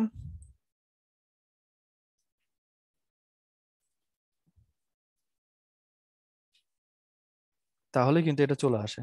এটা কিন্তু আমাদের মানে ওই ইকুয়েশন সমান কিন্তু এটা না। আবারও বলছি, এটা তোমাদের বোঝানোর জন্য এখানে শুধু নিয়েছে, যে রেড কালার করে দিলাম এটাকে। তাহলে এখানে শুধুমাত্র যে ডি পাই বাই টি মানে আমাদের ইন্টিগ্রেশন ভ্যারিয়েবলটা যদি শুধু পাই বাই টি হয়, এই পাই বাই টি এর রেসপেক্টে যদি ইন্টিগ্রেট করি তাহলে এখানে ইন্টিগ্র্যান্ড আকারে আছে 1, এখানে কিছুই না, একটা ভ্যারি ইন্টিগ্র্যান্ড হচ্ছে 1। তাহলে আমাদের এটাকে ইন্টিগ্রেশন করলে পারে শুধুমাত্র পাই বাই টি হয়, এবং পাই বাই টি এর লিমিট হবে টি টু এবং টি ওয়ান, মানে আপার লিমিট হবে টি টু, লোয়ার লিমিট হবে টি ওয়ান। এবং ওই লিমিট বসানোর পরে তুমি যেটা পাবে তাহলে সেটা হচ্ছে ওই টি টু লিমিটে, মানে টি টু পয়েন্টে আমাদের পাই এর ভ্যালু হচ্ছে পাই টু, এবং টি টুতে এখানে টি টুই। একই রকম ভাবে টি ওয়ান যে টেম্পারেচার, সেই টেম্পারেচারে আমাদের পাই এর ভ্যালু হচ্ছে পাই ওয়ান এবং টি এর ভ্যালু টি ওয়ান। তাহলে আমাদের এইটুকু অংশ কিন্তু চলে আসে। কিন্তু আমরা এখানে করেছি কি, এখানে আমরা নিয়েছি যে DDT of pi by T into DT. এটা করার কারণ হলো আমরা এখানে দেখো সবার সাথে ডিটি ভ্যারিয়েবল দেওয়া আছে, এই ডিটি ভ্যারিয়েবল আকারে আমরা নিতে চাই। এই কারণে আবার ওই আগের মতো আগে যেটা করলাম ওই একই কাজ করার জন্য আমরা ডিটি কে এখানে ইন্ট্রোডিউস করেছি, যাতে করে আমরা একই ভ্যারিয়েবলের আন্ডারে এটাকে নিয়ে আসতে পারি। তো এই কারণে DDT pi by T into DT. তাহলে এখানে ডিটি ডিটি কেটে যায় উপরে নিচে, এবং তাহলে এটা কোনো এফেক্ট থাকে না, এবং মূলত এখানে যেটুকু করলাম সেটুকু অংশ আমরা এটা সমান পাবো আর কি আলটিমেটলি। বুঝতে পারছো? তাহলে আমাদের এখানে pi two divide by T two minus pi one by T one, এটা সমান আমরা এইটুকু অংশ লিখতে পারি। এটা বুঝতে কারো কোনো প্রবলেম নাই তো?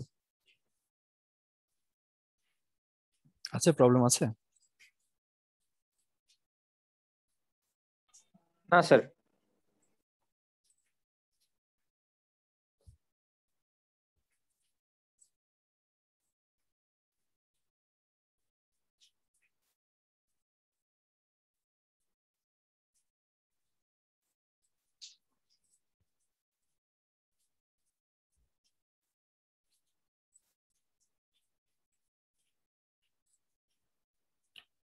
আচ্ছা, তাহলে এটাকে আমরা এভাবে লিখতে পারি। এখন দেখো তাহলে আমাদের অনেকখানি এটা সিম্পলিফিকেশন হয়ে গেছে অলরেডি। আমরা এখন যেটা করব, একই ইন্টিগ্র্যান্ড ভ্যারিয়েবলের মধ্যে এটাকে রাখতে চাই, তাহলে ইন্টিগ্রেশন সাইন একবার দিলাম, লিমিট টি ওয়ান থেকে টি টু লিমিটের মধ্যে থাকছে। এখানে ইন্টিগ্র্যান্ড হচ্ছে তাহলে ডিডিটি অফ পাই বাই টি, তাহলে এখানে ইন্টিগ্র্যান্ড এইটুকু অংশ থাকলো প্রথম টার্ম থেকে। পরের টার্ম থেকে ইন্টিগ্র্যান্ড হচ্ছে sigma A minus sigma B by T, সেটা এখানে আছে, এবং মাইনাস সাইন সহকারে sigma A minus sigma B by T এবং ইন্টিগ্রেশন ভ্যারিয়েবল ডিটি, এভাবে এটাকে লিখতে পারছে। তাহলে এটাকে ইন্টিগ্রেশন করে আমরা পাচ্ছি হলো 0। আমরা তাহলে কি করতে পারি, আমাদের কোনো একটা কিছুকে ইন্টিগ্রেশন করে আমরা 0 পাই কখন, যখন ইন্টিগ্র্যান্ডের ভ্যালু হয় 0। বুঝছো? ইন্টিগ্র্যান্ডের ভ্যালু যদি 0 হয় তাকে আমরা ইন্টিগ্রেশন করে 0 পাই। তাহলে ওই সেন্সে আমরা তাহলে বলতে পারি যে আমাদের এই টোটাল যে ইকুয়েশনটা, এই ইকুয়েশনের মধ্যে ইন্টিগ্র্যান্ড হচ্ছে এই হাইলাইট করা অংশটুকু। তো এই হাইলাইট করা অংশটুকু যদি 0 না হতো তাহলে আমরা এটাকে ইন্টিগ্রেশন করে 0 পেতাম না। তো ইন্টিগ্র্যান্ড তাহলে 0, তাহলে DDT of pi by T minus sigma A minus sigma B by T equals to তাহলে 0 হতে হবে। তাহলে এটা যদি 0 হয় আমরা তাহলে এখানে এটাকে একটু রিঅ্যারেঞ্জ করি, sigma A minus sigma B কে বামে রাখি এবং বাকি সবগুলোকে ডানে পাঠিয়ে দাও।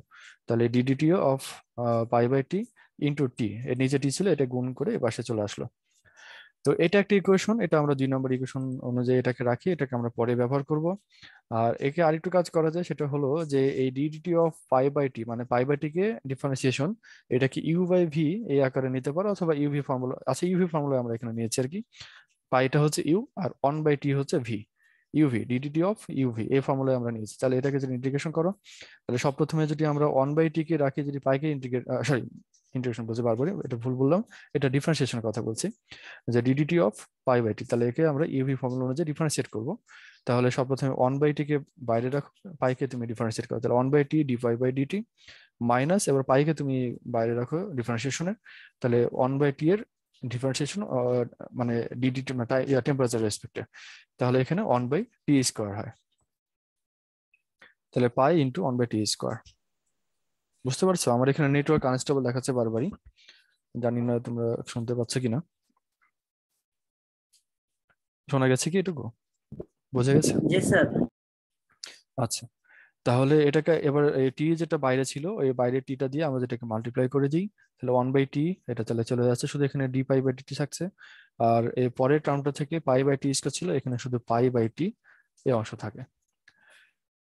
তাহলে এখন এই যে sigma A minus sigma B সমান এটা লেখা যায়, এটা আমাদের 3 নম্বর ইকুয়েশন দিয়ে রাখি। এখন চিন্তা করো যে sigma A minus sigma B, এটা আমরা আগেও এর ভ্যালুটা বের করেছি, আমাদের থার্মোইলেকট্রিক পাওয়ার যেটা ছিল সেই থার্মোইলেকট্রিক পাওয়ারেও আমরা এরকম একটা ইকুয়েশন বের করেছিলাম, যে sigma A minus sigma B, এটা থার্মোইলেকট্রিক পাওয়ার থেকে পেয়েছিলাম D pi by DT into DE by DT. তো তাহলে এই ভ্যালুটা আমরা বসাতে পারি এই sigma A minus sigma B এর জায়গায়।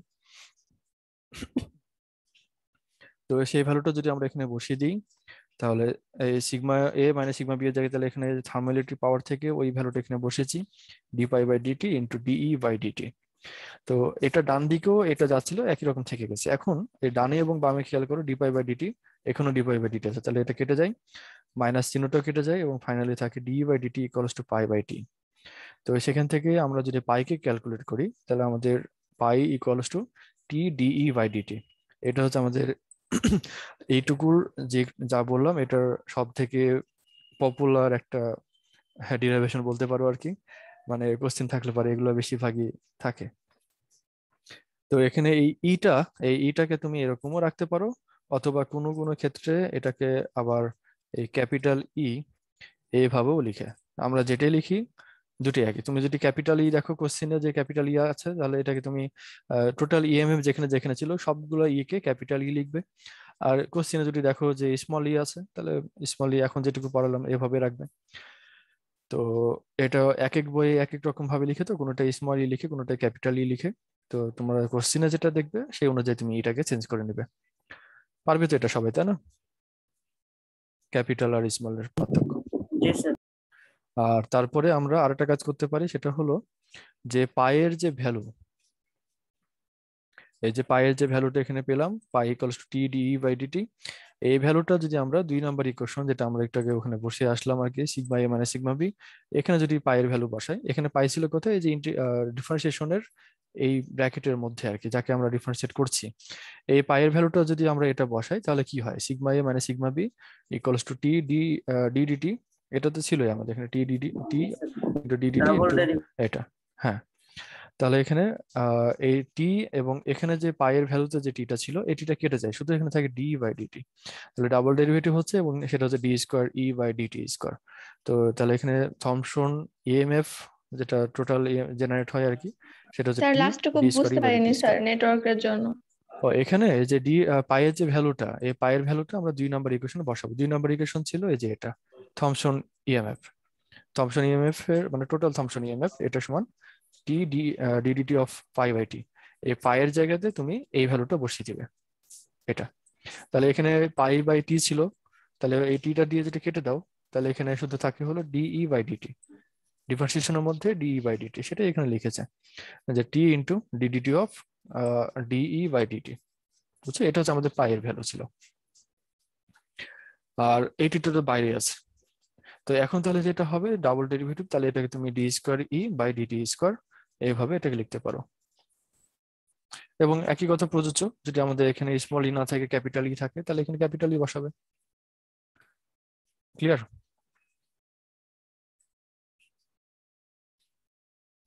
বোঝা গেছে?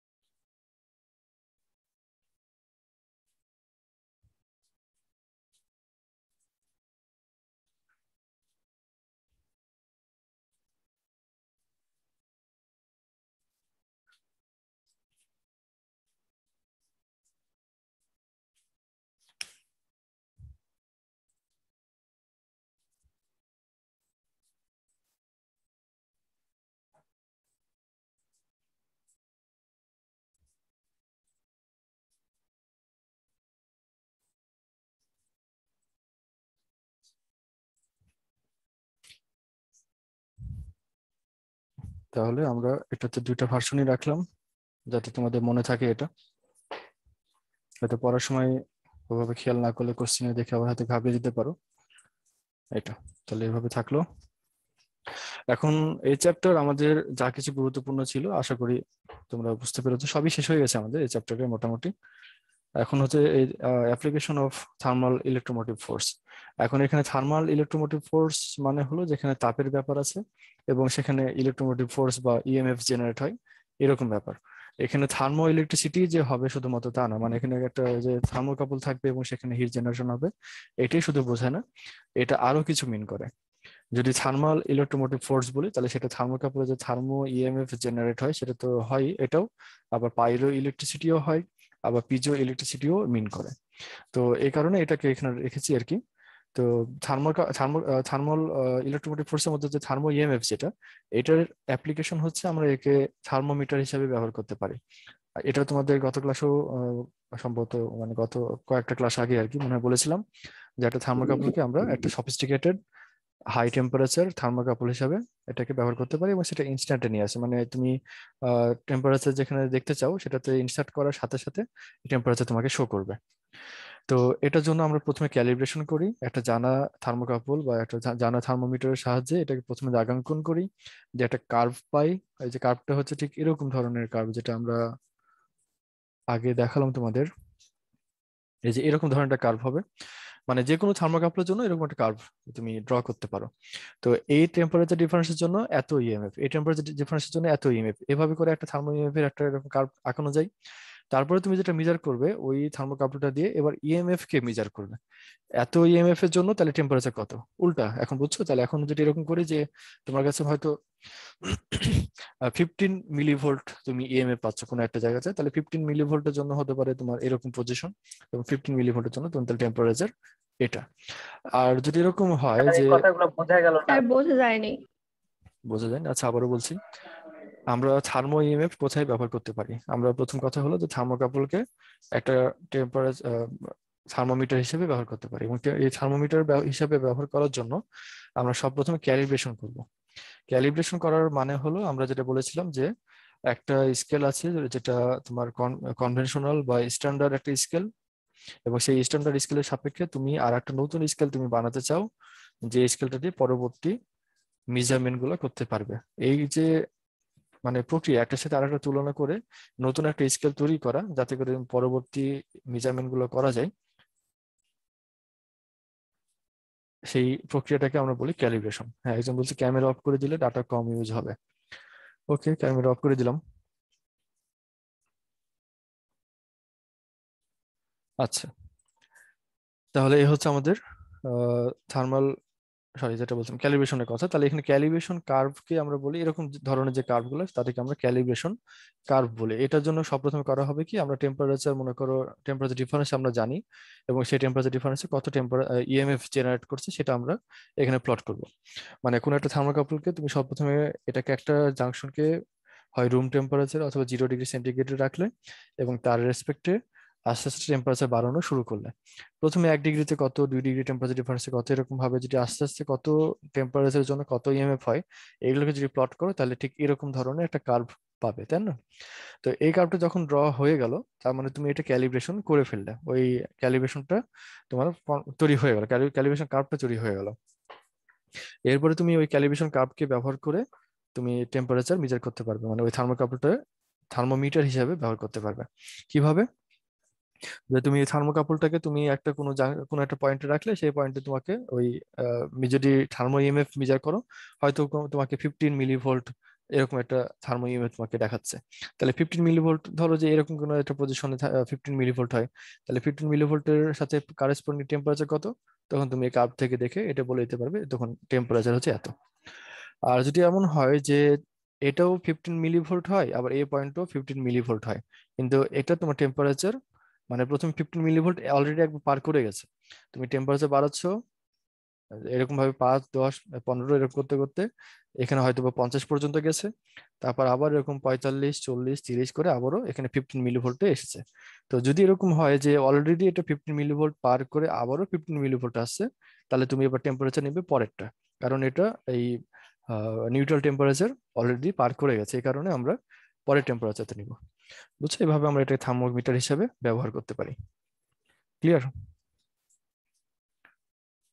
বুঝতে পারছো? এখন এই কাজটা যে করছি আমরা এটাকে ম্যানুয়ালি করতে পারি, এরকম ভাবে ম্যানুয়ালি করলে পারে এটা একটু সময় সাপেক্ষ, কিন্তু ডিজিটাল থার্মোমিটার যেটা সেটাতে আমাদের অলরেডি এরকম কার্ভের আকারে প্রোগ্রামিং করা থাকে যে এত ইএমএফ জেনারেট করলে বলবো এত টেম্পারেচার, এত ইএমএফ জেনারেট করলে বলবো এত টেম্পারেচার, এইভাবে এটাতে অলরেডি প্রোগ্রামিং করা থাকে, এবং সেভাবে তোমাদেরকে ডিজিটাল থার্মোমিটার গুলো এরকম টেম্পারেচার দেখায়। অথবা মাল্টিমিটার যেগুলো আছে তোমাদের আজকে যে পিডিএফ দিয়েছে সেখানে তোমরা পাবে, মাল্টিমিটার দিয়ে আমরা টেম্পারেচারও মেজার করতে পারি। তো ওই মাল্টিমিটারে যে টেম্পারেচার মেজার করে সেটাও একই পদ্ধতিতেই করে। প্রথমে ও মানে সরাসরি আগে ইএমএফটাকে পরিমাপ করে, এবং সেই ইএমএফটা পরিমাপ করে ও আগে কার্ভ ফিটিং করে দেখে যে আসলে এটা কোন পজিশনের ইএমএফ, তারপরে সেই পজিশনে টেম্পারেচারটা শো করে মিটারে। তো থার্মো ইএমএফ এর মানে তোমার যে থার্মোকাপলের যে ব্যবহার, এটাই হচ্ছে আমাদের মানে ব্যবহার বলতে পারো আর কি, যে আমরা এটাকে থার্মোমিটার হিসাবে সব থেকে বেশি ব্যবহার করি। আর তারপরে হচ্ছে আমাদের পাইরো ইলেকট্রিসিটি। পাইরো ইলেকট্রিসিটি হচ্ছে আমাদের মূলত কিছু ক্রিস্টাল আছে, সেই ক্রিস্টালকে যদি তুমি হিট করো, টেম্পারেচার ডিফারেন্স যদি তৈরি করো, তাহলে সেখানে একটা ইলেকট্রিসিটি জেনারেট করে আর কি। এই ঘটনাকে আমরা বলি পাইরো ইলেকট্রিসিটি, এবং সেটা থেকে কি পরিমাণ হিট এখানে জেনারেট করছে আর কি, এটা দিয়েও একটা ক্যালিব্রেশন করা যায়, এটারও টেম্পারেচার এরকম মেজার করা যেতে পারে আর কি। তো পাইরো ইলেকট্রিসিটি এটা হচ্ছে দূরে থেকে, পাইরো মানে হলো অনেক দূরে থেকে আর কি, এরকম কিছু মানে দূরে থেকে আলো পড়ছে, সেই আলোর জন্য এটা হিট হচ্ছে এবং সেখানে একটা ইলেকট্রিসিটি জেনারেট হচ্ছে। এটাও থার্মাল ইলেকট্রোমোটিভ ফোর্স আমরা বলতে পারি কি, যে ইএমএফটা জেনারেট হচ্ছে। আর তারপরে হচ্ছে পিজো ইলেকট্রিসিটি। পিজো কথাটার মানে হলো প্রেসার। প্রেসার দিলে পরে ইলেকট্রিসিটি জেনারেট করে, প্রেসার দিলে ইলেকট্রিসিটি জেনারেট করা যায়। ওই একই রকম ভাবে আমরা যেটাতে পাইরো ইলেকট্রিসিটি বলছি, সেরকম ধরনের কিছু ক্রিস্টাল পাওয়া যায়, যেটাকে কোয়ার্টজ ক্রিস্টাল বলা হয়, অথবা টুরমালিন ক্রিস্টাল। এই যে নামটা হচ্ছে তোমরা জানো, টুরমালিন ক্রিস্টাল, এটা পাউডার বলেছে এখানে, এটা ক্রিস্টাল ফর্মে থাকে মূলত। তো এইসব ক্রিস্টালের কিছু বৈশিষ্ট্য আছে এরকম, যে এটাকে তুমি যদি প্রেসার দাও, তাহলে এটা চাপ দিলে পারে এর দুই সাইডে পটেনশিয়াল জেনারেট করে আর কি। তো প্রেসার দিলে বা চাপ দিলে যে পটেনশিয়াল জেনারেট করা, এটাকে আমরা বলি পিজো ইলেকট্রিসিটি। তো এটাও মূলত থার্মাল, বা চাপ দিলে যেটা হয় এটাকে আবার তাপ দিলেও হয়, বুঝছো। ক্রিস্টালগুলো অনেক প্রপার্টিটা এরকম, এটাকে তুমি আলো দিয়ে তুমি যদি হিট করো, সেখানেও এটাতে ইএমএফ জেনারেট হতে দেখবে। আর যদি প্রেসার দিয়ে প্রেসার দাও, সেখানেও ইএমএফ জেনারেট হতে দেখবে। আবার প্রেসার না দিয়ে যদি এটাকে হিট করা হয়, সেখানেও ইএমএফ জেনারেট হতে দেখবে। তো এই পাইরো ইলেকট্রিসিটি, পিজো ইলেকট্রিসিটি, থার্মো ইলেকট্রিসিটি হলো সবগুলোই মূলত থার্মাল ইলেকট্রোমোটিভ ফোর্সের আন্ডারেই পড়ছে, এবং সবগুলোই আমরা ব্যবহার করতে পারি আর কি। তো যাক, তোমরা এইটুকু একটু পড়ো, এবং আগে যেগুলো পড়েছি এগুলো বেশি গুরুত্বপূর্ণ, এটা অতটা না, আমরা এমনি এটা জানার জন্য পড়বো। আর প্র্যাকটিক্যাল থার্মোকাপল, থার্মোকাপল গুলো কেমন হয় সেটা আমাদের একটু জানা থাকা দরকার। থার্মোকাপলকে যদি বাস্তবে দেখো, তাহলে এটা দেখতে ঠিক এরকম এরকম ধরনের দেখা যায়। এটা হচ্ছে একটা থার্মোকাপল ওয়্যার। তো থার্মোকাপল ওয়্যারে কয়টা তার থাকে?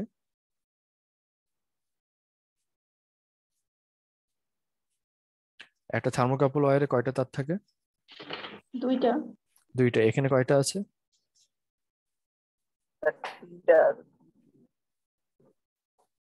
একটার মধ্যে তো দুইটা তার। দুইটা আছে স্যার। আচ্ছা, দুইটাই আছে, হ্যাঁ। এই উপরে একটা দেখে এটা কনফিউজ হওয়ার দরকার নাই, উপরে এটা মূলত জ্যাকেট, এবং ওই জ্যাকেটের আন্ডারে মূলত দুইটা তারই আছে, এবং এটা মেটালিক জ্যাকেট হলো এখানে আমাদের ইলেকট্রিক্যাল ইনসুলেশন এখানে থাকে আর কি।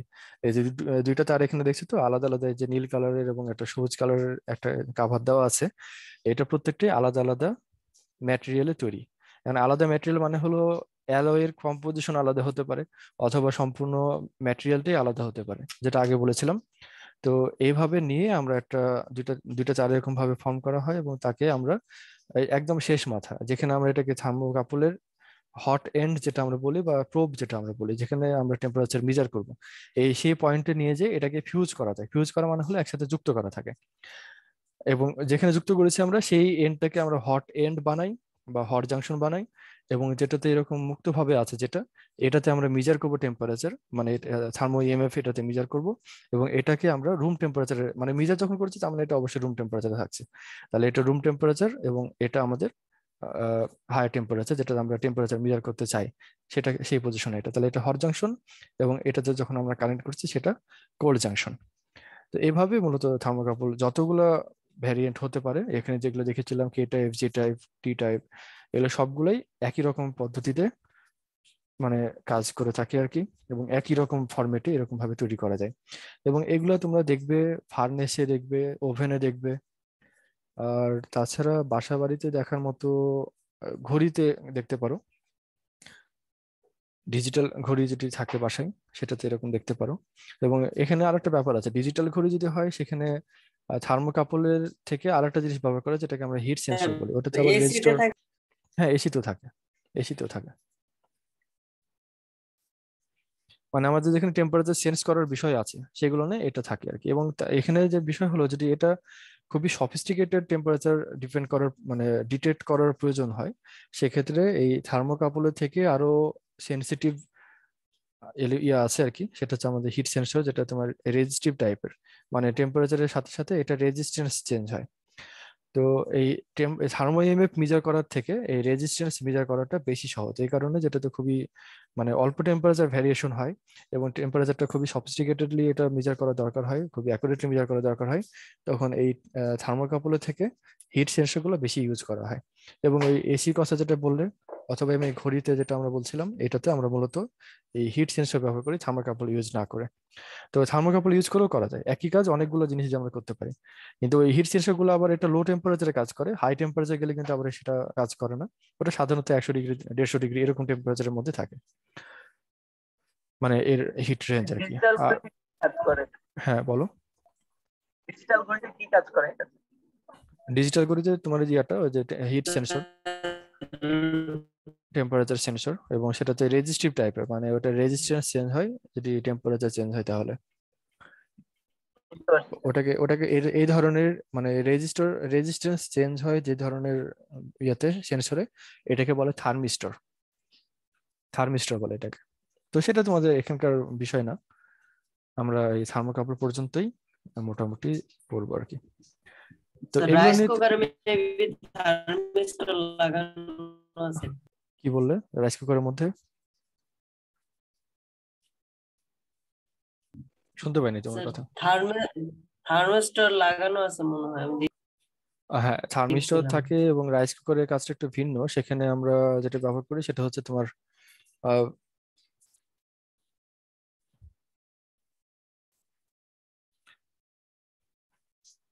ওখানে তোমার ব্যবহার করা হয় ফেরোম্যাগনেটিজমের বিষয়টা, মানে ফেরোম্যাগনেটিক ম্যাটেরিয়াল তোমার প্যারাম্যাগনেটিক ম্যাটেরিয়াল এরকম একটা ইয়ে ব্যবহার করা হয়। একটা ম্যাগনেট হচ্ছে, হ্যাঁ, একটা ম্যাগনেট নির্দিষ্ট থাকে, তো ওই টেম্পারেচার পর্যন্ত কাজ করে। হ্যাঁ ওই ম্যাগনেটিজম থাকে হলো তোমার ওই 100 ডিগ্রি সেন্টিগ্রেড পর্যন্ত, পানি যে বয়লিং পয়েন্ট ওই পর্যন্ত থাকে। যখনই ওই বয়লিং পয়েন্টটা ওভার হয়, ওটা ডিম্যাগনেটাইজ হয়ে যায় এবং সেই ডিম্যাগনেটাইজ হওয়ার কারণে সুইচটা তখন ছেড়ে দেয়, ডিসকানেক্টেড হয়ে যায়।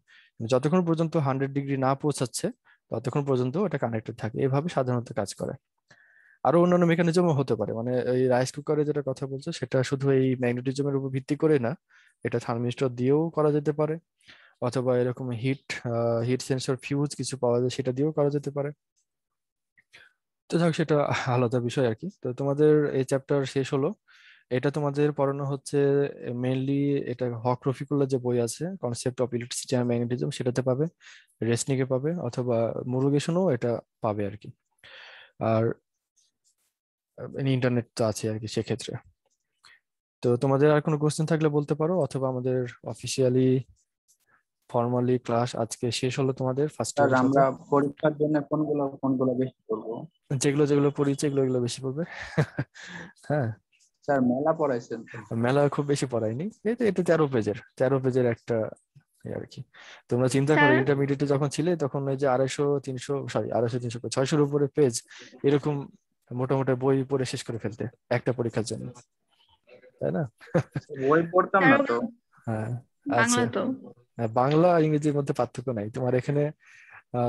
আবারও বলি, এটাতে তোমাদের মুখস্থ লিখে এটা কভার করতে পারবে না, এটা সহজ কথা।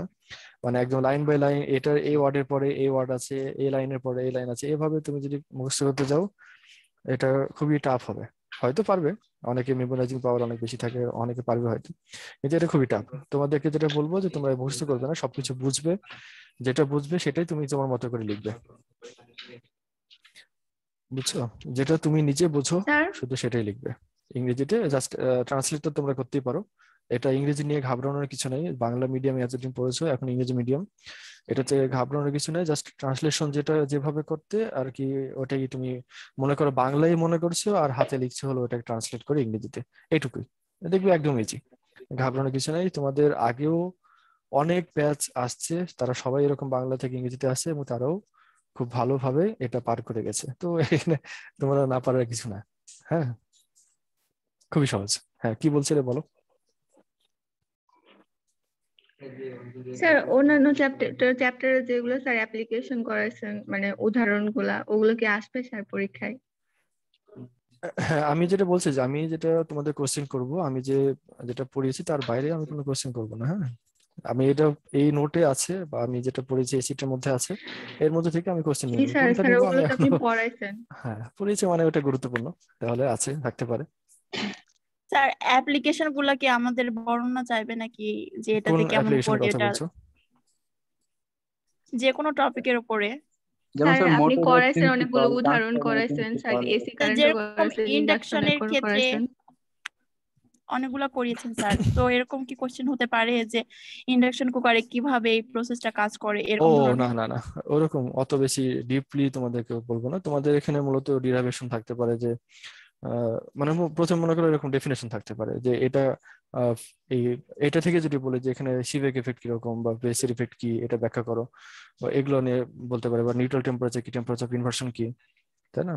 বা law of addition of thermal electromotive force গুলো লিখো, অথবা থামসন কোএফিসিয়েন্ট বলতে কি বোঝো, অথবা তোমার যে একটা ইকুয়েশন দিয়ে দিলাম, বললাম যে ইকুয়েশনটা ডিরাইভ করে দেখাও, বুঝছো?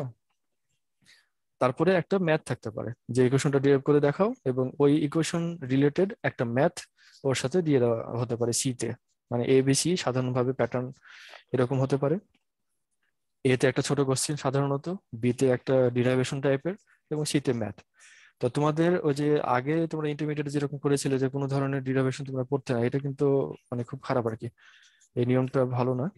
আসলে তোমাদের দোষ নেই, দোষটা হচ্ছে আমাদের ব্যবস্থারই আর কি, যে সৃজনশীল বা ক্রিয়েটিভের নামে আমরা ডিরাইভেশনকে একদম স্কিপ করতাম।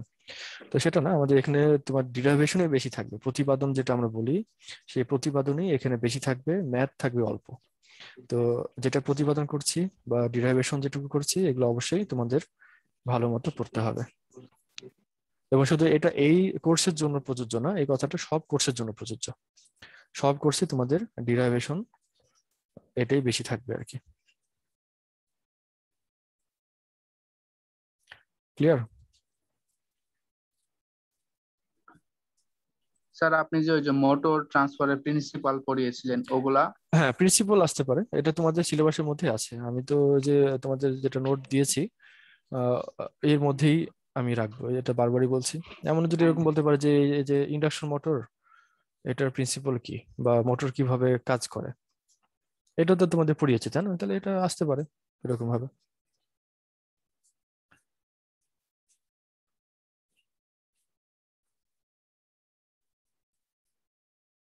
আচ্ছা, আর কোনো প্রবলেম আছে তোমাদের অন্য চ্যাপ্টারে? স্যার প্রিভিয়াস ইয়ারে আমাদের এলসি সার্কিটের উপর অনেক মানে কোশ্চিন আসছে স্যার। এবার তো স্যার এলসি সার্কিটের উপর অল্প স্যার আপনি পড়াইছেন, তাহলে কি স্যার শুধু যেটুকু পড়াইছেন সেটুকুর মধ্যে সীমাবদ্ধ থাকবো? হ্যাঁ, আমি যেটা পড়েছি সেটুকুর মধ্যেই আপাতত থাক।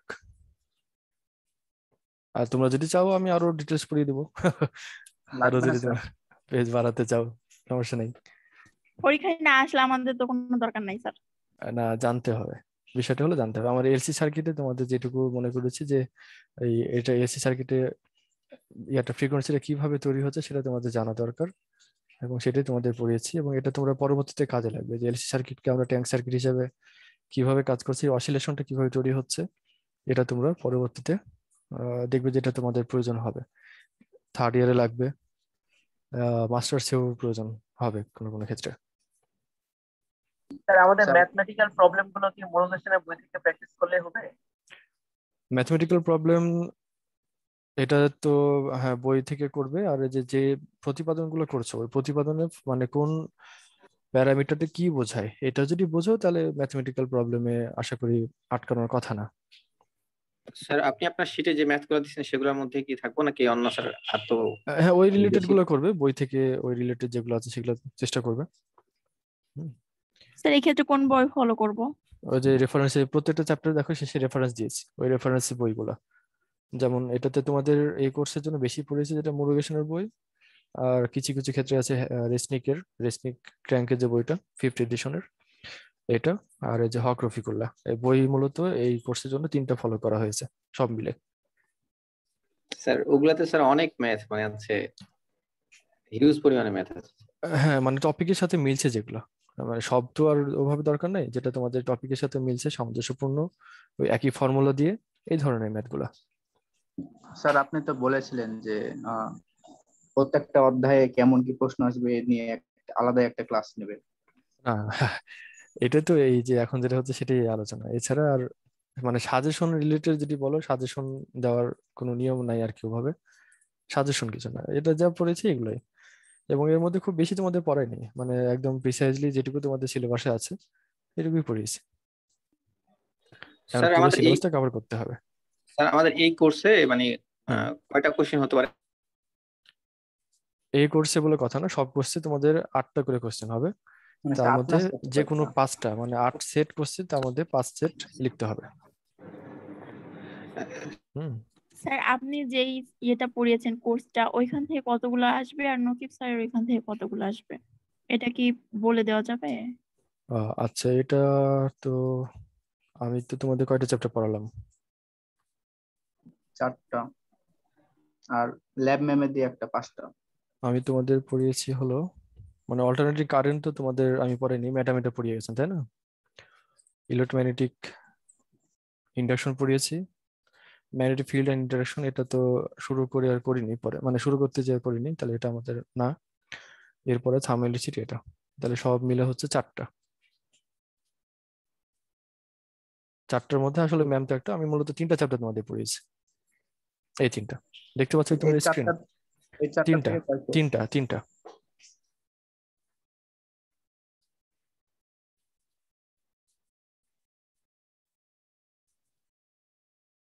3টা না, তোমাদের 3টা পড়িয়েছি।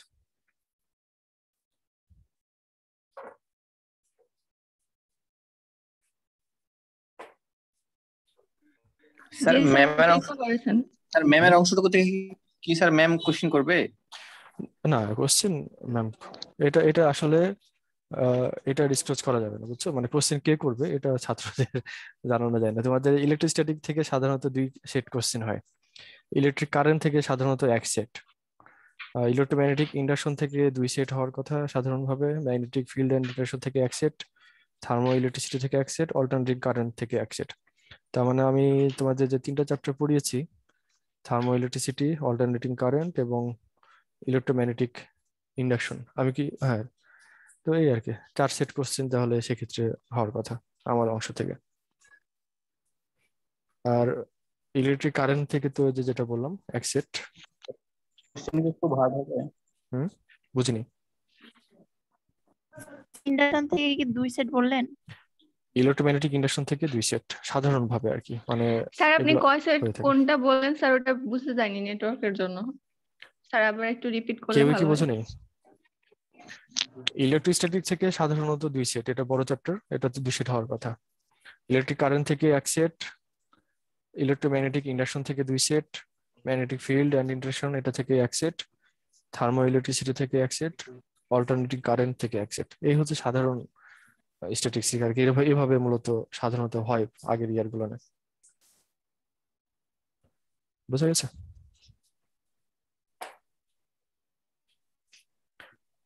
আচ্ছা, তো যেটাই হোক তোমাদের আবারও বলি, এটাতে ভয় পাওয়ার কিছু নেই, কনফিউশনের কিছু নেই, তোমরা পড়ো এবং যেটা অল্টারনেটিং কারেন্ট থেকে কি বুঝবে স্যার সেটা একটা লিখো। আসবে? হ্যাঁ, বুঝিনি কি বললে? অল্টারনেটিং অল্টারনেটিং কারেন্ট থেকে একটা কি আসবে?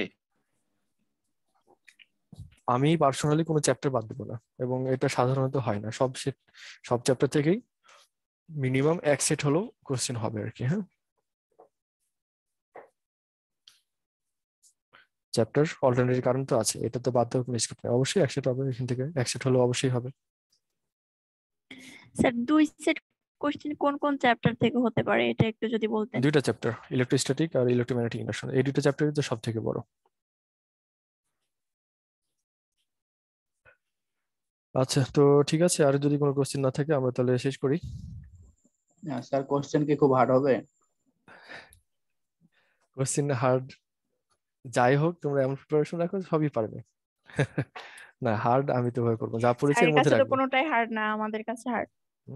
আমি যা করেছি এর মধ্যে রাখবো, এবং এটা হার্ড হওয়ার কথা না। তোমরা যদি এইটুকু পড়ো তাহলে এর মধ্যে কোনো কোশ্চেনে তোমরা আটকাবে না। একটু মনোযোগ দিয়ে পড়ো। আমি যেটা বারবারই বলছি, এটা মুখস্থ করার দরকার নেই, তুমি বুঝে পড়ো। তুমি যতবার না বুঝো ওই ততবারই তুমি ওই ওই মানে ওই লাইনটাই তুমি বারবার পড়ো। এটা বোঝার পরে তার পরবর্তী লাইনে যাও। এইভাবে যাও, দেখবে যে একটু সময় প্রথমবার বেশি লাগবে, কিন্তু তারপর যখন রিভিশন দিতে যাবে বা এরপরে যে প্রিপারেশন যখন নেবে তখন আর কোনো জায়গাতে আটকাবে না। এটা সব কোর্সের জন্য এই কথা প্রযোজ্য। যেটাই পড়বে প্রত্যেকটা line by line, word by word বুঝে পড়ো। এবং যে কোনো ওয়ার্ড যদি না বুঝো, এটা অনেক ওয়ার্ড পাবে যেটা প্রথম অবস্থায় তোমাদের এখন নতুন আর কি, এটা আগে কখনো দেখোনি। তো সেই ওয়ার্ড গুলা সাধারণভাবে অন্য জায়গাতে লিখে রাখতে পারো, অথবা যে নোট হোক বা যে বই হোক যেটা পড়ছো তার উপরেই তুমি ওটার মিনিংটা কি, মানে কি মিন করে এটা, এটা পেন্সিল দিয়ে হোক বা অন্য কোনো কালার দিয়ে লিখে রাখতে পারো, যাতে পরবর্তীতে সুবিধা হয়।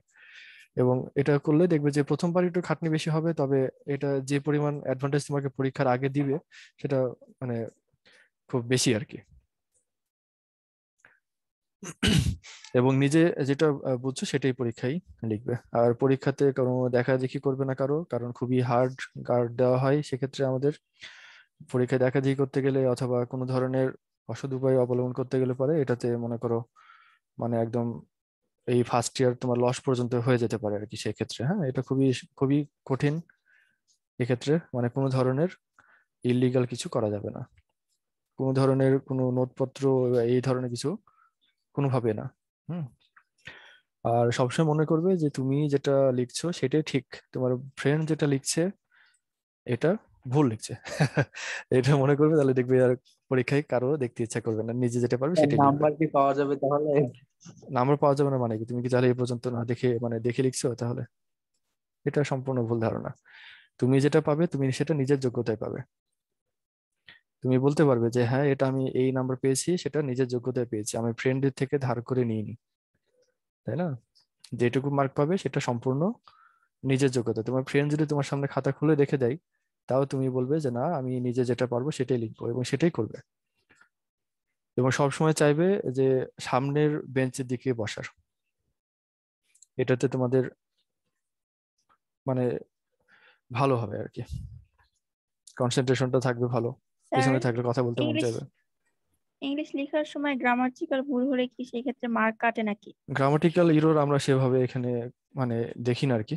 তো এটা চেষ্টা করবে ইয়ে করা, মানে একদমই যদি ক্লাস 1-এর মতো লিখো তাহলে তো হবে না। তোমাকে যেহেতু তুমি একটা একটা পর্যায়ে আসছো আর কি, সেক্ষেত্রে গ্রামাটিক্যাল ইরোর মানে এটা খুব একটা চাইবো না আমরা। তবে হ্যাঁ, এখানে ওই ইরোরের জন্য খুব বেশি মার্ক কাটা হয় না আর কি।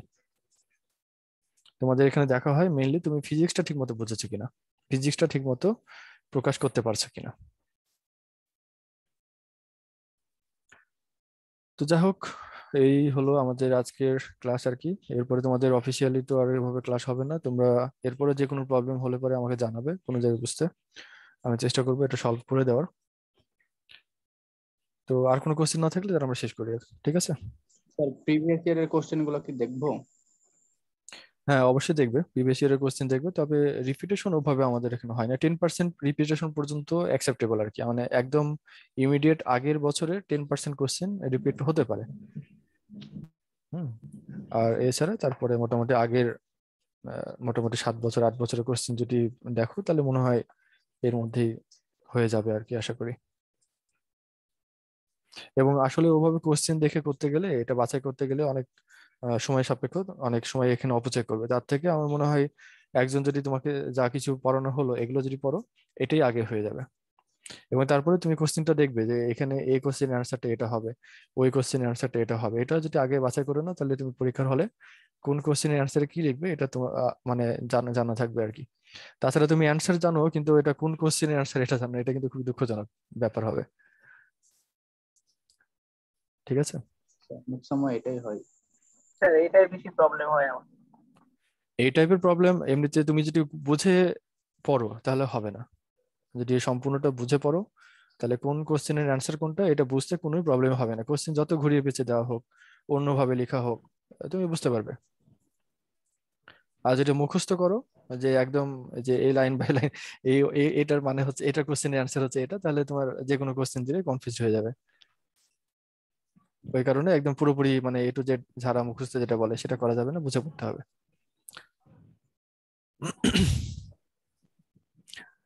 আর বুঝে যারা পড়বে তারাই বেশি ভালো করবে আর কি, মার্ক তারাই বেশি ভালো পাবে, কারণ এখানে ভুল কম হবে। আর তুমি যেটা ডিরাইভ করছো পরীক্ষা হলে সেটাও নিজে থেকে বুঝে ডিরাইভ করছো, সেক্ষেত্রে ভুলের কোনো আশঙ্কা থাকে না বলেই চলে। আচ্ছা ঠিক আছে, অনেক কথা হলো, তাহলে ভালো থেকো সবাই, আল্লাহ হাফেজ। স্যার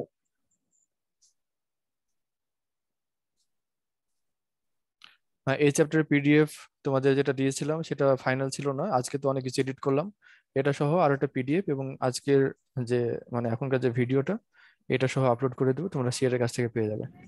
তো ঠিক আছে, সবাই ভালো স্যার থেকো, আমাদের আল্লাহ হাফেজ। সবগুলো স্যার পিডিএফ ক্লাস রেকর্ডটা দিয়ে দিন। হ্যাঁ, সবগুলো পিডিএফ দিয়ে দিয়েছি তোমাদের, আর ইউটিউবে তো আপলোড করা আছে, ওই প্লে লিস্ট অনুযায়ী তোমরা তো এটা পাবে আর কি সেক্ষেত্রে। ঠিক আছে, ভালো থেকো, আল্লাহ হাফেজ।